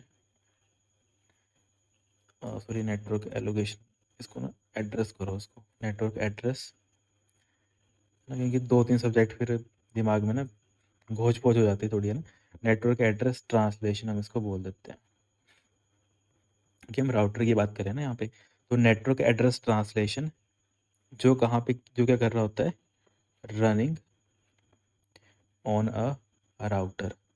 तो ये क्या काम करता है, बेसिकली राउटर के ऊपर एक टर्म हम यूज़ करते हैं नेट की, नेटवर्क एड्रेस ट्रांसलेशन। तो ये काम करता है, तो आपने याद रखना है कि सर ये हमें कन्वर्ट करने का काम करता है। क्या करता है, बेसिकली कन्वर्ट बोलो या फिर ट्रांसलेट करने का। ट्रांसलेट्स किस चीज़ को, जो भी हमारी प्राइवेट आईपी होती है, private IP address to public IP address, public IP address. इसमें वो कन्वर्ट करने का काम करता है। कौन करता है, बेसिकली सर हमारा एक टेबल आता है, इसको हम बोलते हैं नेट, नेटवर्क एड्रेस ट्रांसलेशन। और ये कहाँ कौन से डिवाइस के ऊपर काम करता है, तो ये हमारा राउटर के ऊपर काम करता है। तो छोटी टर्म में पर एग्जाम में पूछी गई थी, तो आप इसको आप क्या करोगे, नोट कर लोगे। बाकी ये मुझे बताने की जरूरत नहीं है कि जो हमारे पास डिफ़ॉल्ट गेट भी होता है ना, तो वो यूजुअली आईपी एड्रेस किसका देता है, हमेशा राउटर का देता है। अब इसको समझाने के लिए ऐसे समझ लो, जैसे मैं बोल रहा हूँ कि मुझे आपके घर को आना है, आपके घर का मुझे क्या पता होना चाहिए, मुझे गेट पता होना चाहिए। सिंपल एग्जांपल लूँ, क्योंकि बच्चे समझते नहीं है, छोटी-छोटी चीज़ें होती हैं, वो कन्फ्यूज़ हो जाते हैं कि जो टीचर्स होते हैं वो ऐसे बताते हैं कि गेटवे एक ऐसा डिवाइस है जिसके थ्रू आपका नेटवर्क हम जाते हैं, ऐसे करके बताते हैं और बुक्स की लैंग्वेज में बताते हैं, तो बच्चे अंडरस्टैंड नहीं कर पाते हैं। सिंपली अगर मैं आपसे नॉर्मल जनरल क्वेश्चन पूछूँ, लॉजिकल क्वेश्चन पूछूँ कि बेटा आपका घर है, मुझे आपके घर आना है ना, आपके घर आना है, तो आपके घर के बाहर क्या होगी? सर एक कोई ना कोई गेट होगा, हमारा होम घर का गेट होगा, है ना? तो मुझे क्या करना है, मुझे आपके घर के अंदर आना है, तो मुझे गेट के थ्रू ही जाना पड़ेगा ना। तो यहाँ पे मैंने जब ऊपर नेटवर्क मैंने बनाया था, मैंने क्या बोला था, हमारे पास एक बीएसएनएल है। बीएसएनएल के थ्रू आपने नेट लिया अपने घर के लिए, है ना? जैसे अपने घर के लिए नेट लिया, तो आपने क्या कर दिया, बीच में एक डिवाइस लगा दिया, उन्होंने लगा दिया, कौन सा डिवाइस लगा दिया उन्होंने, राउटर उन्होंने लगा दिया। कुछ नहीं किया उन्होंने, बीएसएनएल ने अपनी तार बिछाई, बीच में यहाँ पे लगा दिया राउटर। उसके बाद आपने क्या किया, अपना जो नेटवर्क था वो आपने वहाँ पे बना दिया, अपने घर का नेटवर्क आपने बना दिया। अब कल को मैं यही क्वेश्चन आपसे पूछूं कि बेटा आपका जब भी मुझे आपके घर आना होगा, तो घर आने का रास्ता कौन सा है, गेट कौन सा है? तो आप बोलेंगे अगर सर आप नेटवर्किंग की बात कर रहे हो तो आपको सबसे पहले मेरे राउटर पे आना पड़ेगा ना, तभी तो आप मेरे घर के अंदर आएंगे। विदाउट मेरे घर के मतलब राउटर से पास होते हुए आप मेरे घर में कैसे आएंगे, या फिर विदाउट आप मेरे गेट से एंटर किए हुए आप मेरे घर में कैसे जाएंगे? तो वही एक समझने का बात है कि जब भी क्वेश्चन पूछा जाएगा कि बताओ डिफ़ॉल्ट, है ना, डिफ़ॉल्ट किस चीज़ के लिए, डिफ़ॉल्ट गेटवे इज़ यूजुअली, क्या होता है वो, डिफ़ॉल्ट गेटवे आपका यूजुअली क्या होता है? सर हमारा आईपी एड्रेस होता है ना। आईपी एड्रेस किसका? IP address of my router. जो मेरा घर में राउटर लगा है वो मेरा क्या बन जाता है, डिफ़ॉल्ट मेरा रास्ता बन जाता है, गेटवे बन जाता है। ओके, या फिर सिंपली बोलूँ कि जो इस राउटर का एड्रेस होगा, जो इस राउटर का घर पता होगा, मान लेते हैं इस राउटर का पता था 172.1.1, तो कल को आपको कभी भी मुझे कोई मैसेज भेजना है, कुछ भेजना है, तो आप क्या करेंगे? आप हमेशा इस पते पे भेजेंगे। इस पते पे भेजेंगे तो मतलब मुझे पता होगा कि ये मेरा इस जगह पे आ रहा है, मेरे राउटर को पता होगा कि ये मेरी बात कर रहा है। तो जैसे ही मेरे गेट पे कोई सामान आ गया तो मुझे पता होगा ना कि मुझे आगे इसको देना है वो सामान, है ना? जैसे मेरे गेट पे सामान आ गया तो मुझे आगे पता होगा मुझे वो सामान है किसका, तो वो मैं सामान उसके पास पहुँचा दूँगा। तो वही चीज़ एग्ज़ाम में पूछी गई थी कि जो आपका डिफ़ॉल्ट गेटवे होता है किसका? आपके जो भी नेटवर्क होता है उसका जो डिफ़ॉल्ट गेटवे होता है वो क्या होता है, बेसिकली आईपी एड्रेस ही होता है। जो आपको इंटरनेट का एड्रेस दिया जाता है ना, वही आपका डिफ़ॉल्ट गेटवे हो जाता है आपके राउटर का या फिर आपके घर का। छोटी चीज़ है पर एग्ज़ाम रेलेवेंट बन जाती है। तो सारी चीज़ें हैं, इनको आप क्या कर सकते हो, नोट कर सकते हो। बाकी वाईफ़ाई वगैरह का हमने पढ़ ही लिया था। जैसे मैंने आपको क्वेश्चन दिया भी था कि लेटेस्ट कौन-सा है ना, WPA3 बताया था बच्चों ने। इसके अलावा वेब के बारे में पूछा जाता है कि एक हमारे पास जो राउटर होता है उसमें हम वायरलेसली हम यूज़ करते हैं, या फिर सिंपली बोलूँ जो मैंने आपको एग्ज़ाम्पल दिया था ना, जब आप राउटर यूज़ करते हैं उसमें आप लैन का भी यूज़ कर सकते हो। इसके अलावा आप किसका यूज़ कर सकते हो, वाईफ़ाई का भी यूज़ कर सकते हो। तो जो इस टाइप के राउटर्स होते हैं इनको हम क्या बोल देते हैं, बेसिकली टू फंक्शनैलिटीज़, या फिर एक मेरे को एग्ज़ैक्टली टर्म नहीं याद आ रही क्या बोलते हैं उसको, पर आप इसको ऐसे नोट कर सकते हो। ये क्या होता है हमारे पास, एक router and a wireless access point. Okay, तो जो डुअल फंक्शनैलिटीज़ या फिर ऐसे राउटर जो इंटीग्रेट होते हैं, हाँ सिंपल टर्म आप नोट कर सकते हो, जो क्या होते हैं, वायरलेस राउटर इंटीग्रेट ना। राउटर क्या होते हैं, वो इंटीग्रेट होते हैं, इंटीग्रेट होते हैं किसके साथ, बेसिकली टू फंक्शनैलिटीज़ के साथ। टू फंक्शनैलिटी मैंने आपको बताई थी कौन कौन सी हो सकती है। एक तो राउटर का तो काम करेगा ही करेगा, साथ में किसका काम करेगा, वायरलेस एक्सेस पॉइंट का वो काम करेगा। वायरलेस एक्सेस पॉइंट क्या हो गए, जो सर हमारे वाईफाई होते हैं उसका भी काम करेगा। एक तो लैन का भी काम करेगा, साथ ही साथ वो वाईफाई का भी काम करेगा। तो इसको हम क्या बोल देते हैं, एक ऐसे राउटर जो इंटीग्रेट होते हैं दोनों फंक्शनैलिटीज़ के साथ। दोनों कौन कौन से, एक लैन का और दूसरा हमारा वाईफाई का। सारी चीज़ें हैं जो एग्ज़ाम में पूछी जाती हैं कहीं ना कहीं, तो इनको आप नोट कर सकते हो। बाकी और क्या-क्या चीज़ें हैं जो एग्ज़ाम में आपसे पूछी जा सकती हैं इससे मिलती-जुलती? जैसे फ़ायरवॉल तो हमने चलो बता ही दिया था कि ऐसा डिवाइस होता है जो क्या करता है, ब्लॉक कर देता है किस चीज़ को, कि कौन-सी इन्फॉर्मेशन है जो मुझ तक आनी चाहिए और कौन-सी इन्फॉर्मेशन है जो मुझ तक नहीं आनी चाहिए। उनको ब्लॉक करने का काम कौन करता है? फ़ायरवॉल करता है ना? तो ये सारी चीज़ें हैं जो एग्ज़ाम में पूछी जाती हैं कहीं न कहीं। बाकी इसके अलावा और कुछ चीज़ें होती हैं तो उनको भी हम इन फर्दर आगे ट्राई करेंगे, है ना? क्योंकि वाई-फाई की मैक्सिमम मुझे लगता है सारी क्वेश्चन हमने कवर कर ही लिए हुए हैं।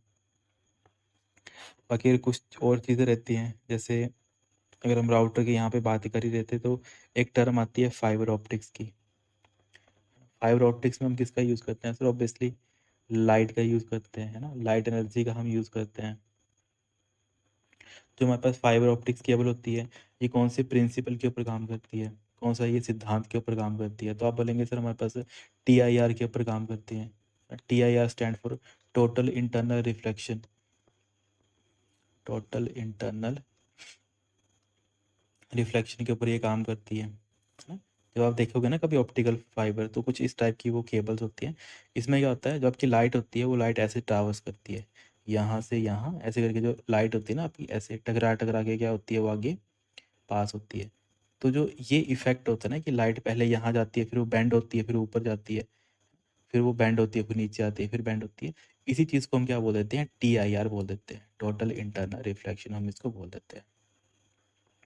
तो ये भी एग्ज़ाम में एक बार पूछा गया था।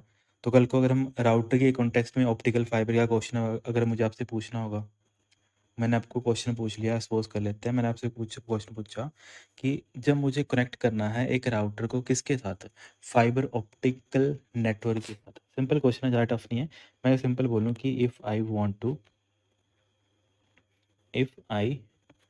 वांट टू कनेक्ट, किस चीज़ को कनेक्ट करना है? जो मेरा राउटर है, अ राउटर टू किसके साथ? Fibre optic network. समझ आ गया? बेसिकली कुछ नहीं कर रहा हूँ। मेरे पास अपना एक राउटर है, मुझे उसको किससे कनेक्ट करना है? एक ऐसा नेटवर्क जो पूरा का पूरा किसके ऊपर बनाया गया है? पूरा का पूरा फाइबर ऑप्टिक्स, मतलब लाइट एनर्जी के ऊपर वो बनाया गया है। मुझे अगर उसके साथ उसको कनेक्ट करना होगा, उसके लिए मुझे कौन-सा टर्मिनल का यूज़ करना पड़ेगा? तो वो आपने याद रखना है कि सर उसके लिए हम यूज़ करते हैं, एक टर्मिनल आता है, उसका नाम होता है ONT। ONT का हम यूज़ करेंगे। तो ONT को हम बोल देते हैं ऑप्टिकल नेटवर्क टर्मिनल।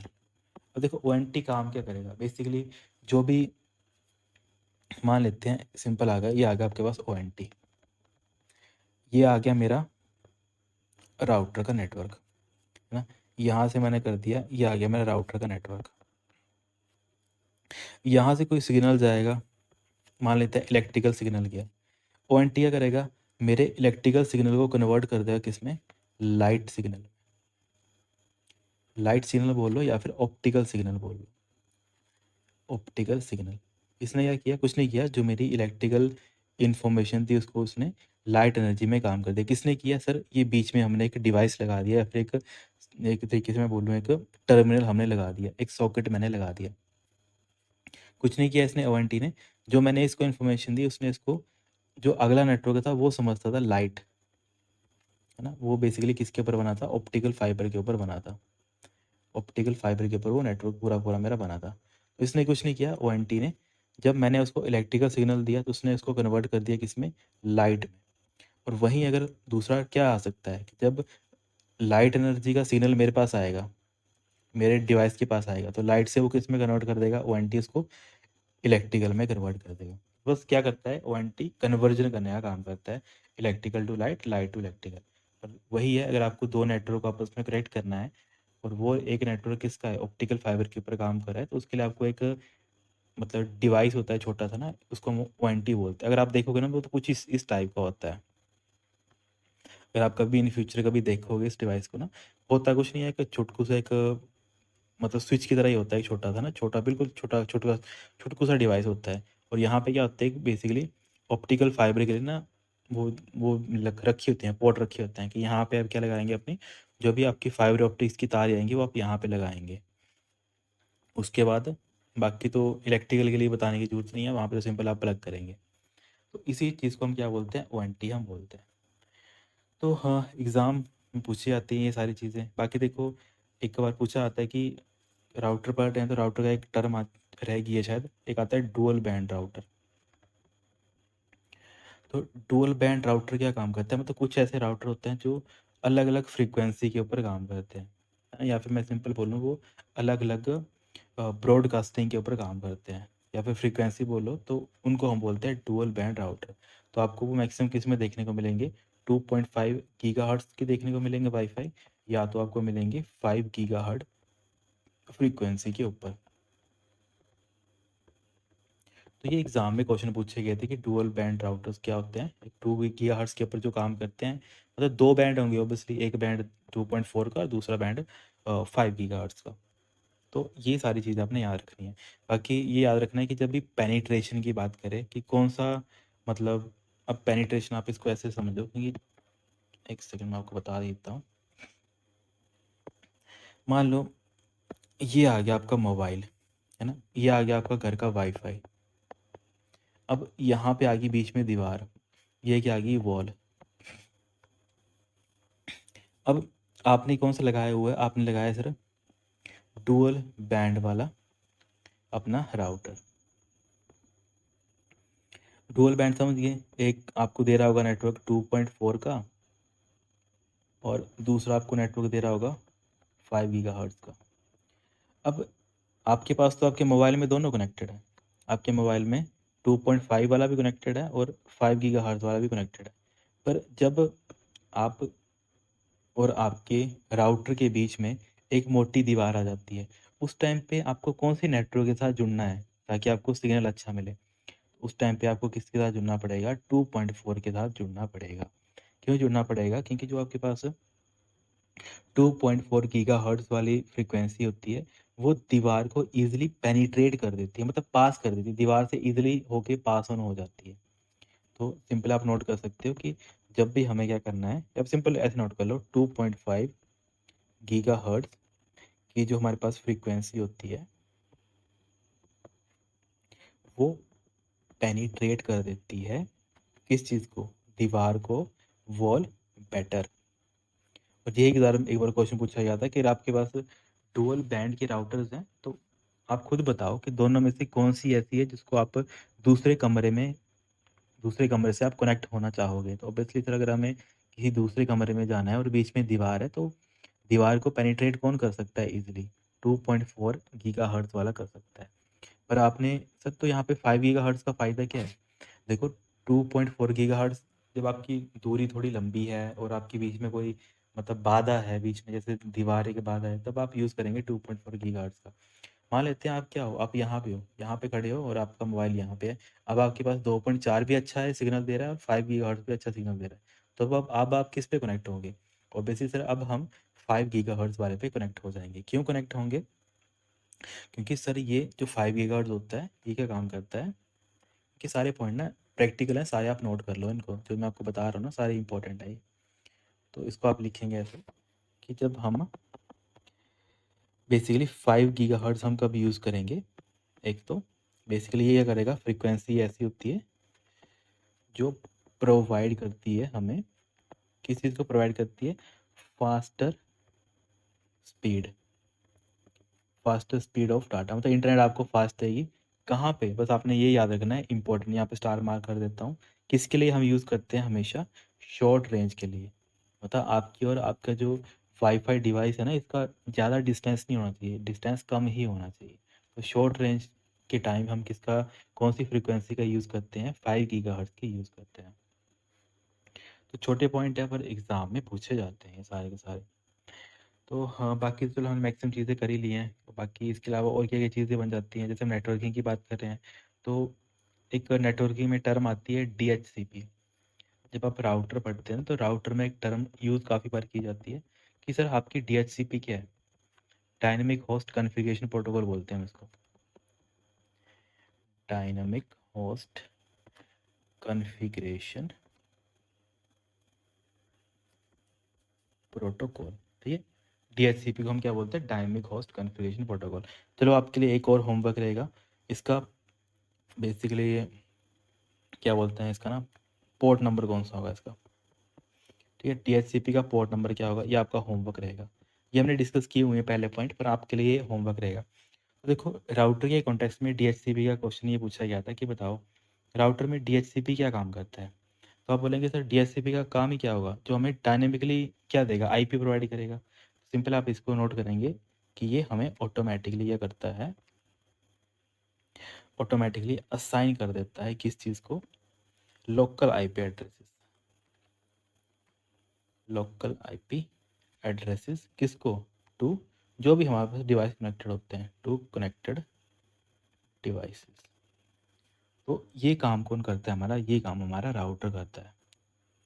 छोटे पॉइंट है पर एग्जाम रेलिवेंट बन जाता है, तो इन सभी को आपने क्या करना है, नोट करके लिख लेना है। ओके, बाकी तो मैक्सिमम चीज़ें हमने कवर कर ही ली हैं। बाकी मैंने एक नेटवर्किंग के बारे में आपको एक चीज़ बताई थी कि जब भी आईपी एड्रेस का क्वेश्चन पूछा आता है, तो ये पूछा जाता है कि आईपी एड्रेस सिर्फ नंबर से लिखा जाता है, आईपी एड्रेस सिर्फ वर्ड होता है कि नंबर होता है? तो आप बोलेंगे सर ये डिपेंड करता है कि आप किसकी बात कर, नॉर्मली जनरली आपसे क्वेश्चन पूछा जाएगा कि आईपी एड्रेस में वर्ड्स भी होते हैं, नंबर भी होते हैं, तो आप बोलेंगे यस सर होते हैं, वर्ड्स भी होते हैं, नंबर भी होते हैं। पर जब मैं पर्टिकुलर बात कर लूँ आईपी वर्जन 4 की, दूसरी तरफ मैं बात कर लूँ आईपी वर्जन 6 की, इस टाइम पे ये डिफरेंस चेंज हो जाता है। नॉर्मल आईपी में चलो ये दोनों तो ठीक है, जब भी कोई नॉर्मल आईपी होगा तो सर हम उसमें वर्ड और नंबर का यूज़ करते हैं। पर जब हम बात कर लेते हैं आईपी को, हम 2 पार्ट में क्लासिफाई करते हैं, IP version 4 and IP version 6, है ना? वो मुझे बताने की ज़रूरत नहीं है, 32 128 में हम उसको बाइफरकेट करते हैं। इम्पोर्टेंट टर्म आ जाती है कि हम जब आईपी एलोकेट करते हैं, आईपीवी4 में सिर्फ़ और सिर्फ़ ओनली नंबर, इसमें सिर्फ़ और सिर्फ़ ओनली नंबर हम क्या करते हैं, यूज़ करते हैं। जैसे आपने आईपी4 का एग्ज़ाम्पल देखे होंगे, 192.1.3.7 ऐसे करके जो हम आईपी देते हैं, तो उसमें देखो क्या है, सारे के सारे नंबर हैं। तो ये आपने याद रखना है, जब भी आईपीवी वर्ज़न 4 की बात की जाए, तो वहाँ पे सिर्फ़ हम आईपी किस टाइप के देते हैं, जो हम आईपी एलोकेट करते हैं, वो सिर्फ़ और सिर्फ़ नंबर ही होते हैं। और जब हम आईपी वर्ज़न 6 की बात करते हैं, इसमें क्या हो सकते हैं, इसमें सर नंबर भी हम यूज़ कर सकते हैं, साथ ही साथ हम वर्ड का यूज़ भी कर सकते हैं। ओके? तो अगर आपको नॉर्मली देखना होगा कि आईपी वर्ज़न 6 और आईपी वर्ज़न 4 में डिफ़रेंस भी क्या होता है, और अगर आईपी वर्ज़न 6 का कोई एड्रेस भी देखना होगा आपको, एड्रेस के बारे में आपको बताया था 128 बिट का होता है। और अगर इन जनरल आपको कोई एड्रेस का एग्जांपल भी देखना होगा, तो एग्जांपल आपको कुछ ऐसे देखने को मिल जाएगा, जैसे 2001 मान लेते हैं, उसके अलावा मैं दे देता हूँ 0DEB, उसके अलावा 4987। तो इसमें आप देखो, इसमें सर नंबर भी हैं और साथ ही साथ क्या है, यहाँ पे शब्द भी है, वर्ड भी है। तो आईपी वर्जन 6 किसके ऊपर काम करता है, नंबर और वर्ड के ऊपर काम करता है। तो छोटे पॉइंट पर एग्जाम में पूछे जाते हैं। अगर 3 क्वेश्चन बता दिए, क्या-क्या क्वेश्चन पूछे जा सकते हैं? नॉर्मल पूछा होगा, तब वर्ड एंड नंबर दोनों ठीक-ठीक हो जाएँगे। क्योंकि नॉर्मल आईपी में तो आईपी वर्ज़न 4 भी आता है और 6 भी आता है, और 6 में ये चीज़ स्पेशली मेंशन की जाती है कि इसमें आप नंबर भी यूज़ कर सकते हो और वर्ड का भी यूज़ कर सकते हो। पर एग्ज़ाम ने अगर पर्टिकुलर आपसे पूछ लिया कि आईपीवी वर्ज़न 4 में जो आईपीज़ एलोकेट होती हैं, वो नंबर होती हैं, वर्ड होती हैं, दोनों होती हैं कि कोई नहीं होती है? उस टाइम पे आप टिक करेंगे। अगर आईपीवी वर्ज़न 4 है, तब सिर्फ़ ओनली नंबर का हम क्या करते हैं सर, यूज़ करते हैं। तो ऐसे करके जो छोटी-छोटी चीज़ें हैं, जो एग्ज़ाम में पूछी जाती हैं, तो उनको क्या करना है, अपनी कॉपी पे नोट करके लिख लेना। तो सारी चीज़ें हैं जो हमने मैक्सिमम चीज़ें डिस्कस करी हुई हैं। बाकी हम नेक्स्ट क्वेश्चन पे चलते हैं। What is not a test log with reference to software testing life cycle? जब आप सॉफ्टवेयर को टेस्ट करते हो, तो उनमें से कौन सी एक जो लॉग फाइल नहीं होती है? तो फर्स्ट ऐसे रखा है, इट कंटेन अ पासवर्ड। देखो लॉग्स में जब भी आप टेस्ट करते हो तो पास और फेल तो आना चाहिए। सेकंड देखा है, it contain a record of text case execution. तो ऑब्वियसली जो आप अलग अलग स्टेप आप चेक कर रहे हो, एग्जीक्यूशन आप चेक कर रहे हो, उसका भी आपको रिकॉर्ड रखना पड़ता है, तो ये स्टेप भी ठीक है। थर्ड दे रखा है यहाँ पे कि इट रिकॉर्ड टेस्ट एक्टिविटी। देखो जो भी टेस्ट आप करोगे तो उसको में अलग अलग एक्टिविटीज़ तो होंगी ही ना, कि कोई फंक्शन काम कर रहा है, उस स्टेप के बाद अगला स्टेप कैसे आ रहा है, तो वो अलग अलग एक्टिविटीज़ हैं, तो ये भी होना चाहिए। फोर्थ दे रखा है, it maintain control over the test. तो ये मेंटेन नहीं करता है। मेंटेन करने का काम क्यों रखना है हमने, कंट्रोल ओवर द टेस्ट? क्योंकि टेस्टिंग का मतलब है कि हमें गलतियाँ ढूँढनी है कि कहाँ-कहाँ पे क्या-क्या गलतियाँ हो सकती हैं, या फिर कहाँ-कहाँ पे सॉफ्टवेयर में क्या-क्या गलतियाँ हैं, है ना? तभी तो हम क्या बोलते हैं उसको, सॉफ्टवेयर टेस्टिंग लाइफ साइकिल। और उसके जो लॉग्स होते हैं, रिकॉर्ड होता है, तो रिकॉर्ड में हमें मेंटेन क्यों रखना है रिकॉर्ड में, कि कंट्रोल हमने कर दिया टेस्ट को, वो चीज़ हम मेंटेन नहीं करेंगे। हम देखेंगे कि कहाँ-कहाँ पे दिक्कत आ रही है, कहाँ पे जो हम प्रोग्राम चला रहे हैं वहाँ पे एरर आ रहा है, कहाँ-कहाँ पे जो एक स्टेप के बाद अगला स्टेप कैसे वो चल रहा है, वो सारी चीज़ें हमें नोट करनी होती है। तो वही हमारे लॉग्स बन जाते हैं। तो कंट्रोल करने वाला यहाँ पे क्या बन जाएगा, यहाँ पे गलत बन जाएगा। तो ये सारी चीज़ें हैं जो एग्ज़ाम में पूछी जाती हैं। बाकी हाँ, इसके मिलते-जुलते क्या-क्या टर्म्स आ जाते हैं, डिबगिंग पूछा जाता है। जब आप एरर्स को देखते हो, आइडेंटिफ़ाई करते हो और उसको रिमूव करते हो, उसको हम डिबगिंग बोल देते हैं। बाकी फर्स्ट फेज़ आता है जब एसडीएलसी साइकिल पढ़ते हो, लाइफ डेवलप मतलब सॉफ्टवेयर डेवलपमेंट लाइफ साइकिल पढ़ते हो, तो वहाँ पे एक स्टेप आता है रिक्वायरमेंट गैदरिंग एंड एनालिसिस, तो वो फर्स्ट स्टेप आता है। तो ऐसे करके काफ़ी जो चीज़ें होती हैं इससे पूछी जाती हैं, तो इनको आप नोट कर सकते हैं। तो अभी के लिए हम इतना रखते हैं कि काफ़ी लंबी क्लास होगी है, फिर बच्चे बाद में फिर बोर हो जाते हैं, है ना? ओके, ठीक है students, thank you so much. बाकी कैसी लग रही है आपको क्लासेस वगैरह, है ना? तो इसके बारे में आप थोड़ा बहुत नीचे कमेंट कर दिया करो, अच्छा लगता है। बाकी जो आपको होमवर्क दिया होता है ना, तो काइंडली आप जो भी बच्चे इसको जेन्युइनली देख रहे हैं, तो काइंडली वो बच्चे एटलीस्ट नीचे यहाँ पे कमेंट कर दें, है ना? क्योंकि बच्चे मैक्सिमम बच्चे हैं जो उनको नहीं होता है, जिनको मतलब वही है कि रिजल्ट चाहिए पर एफर्ट नहीं करने हैं, तो उनके लिए तो हम कुछ नहीं कर सकते हैं। हम अपने एंड पे जितना हम एफर्ट कर सकते हैं हम कर रहे हैं, डेली टाइम निकाल के हर चीज़ें करके, है ना?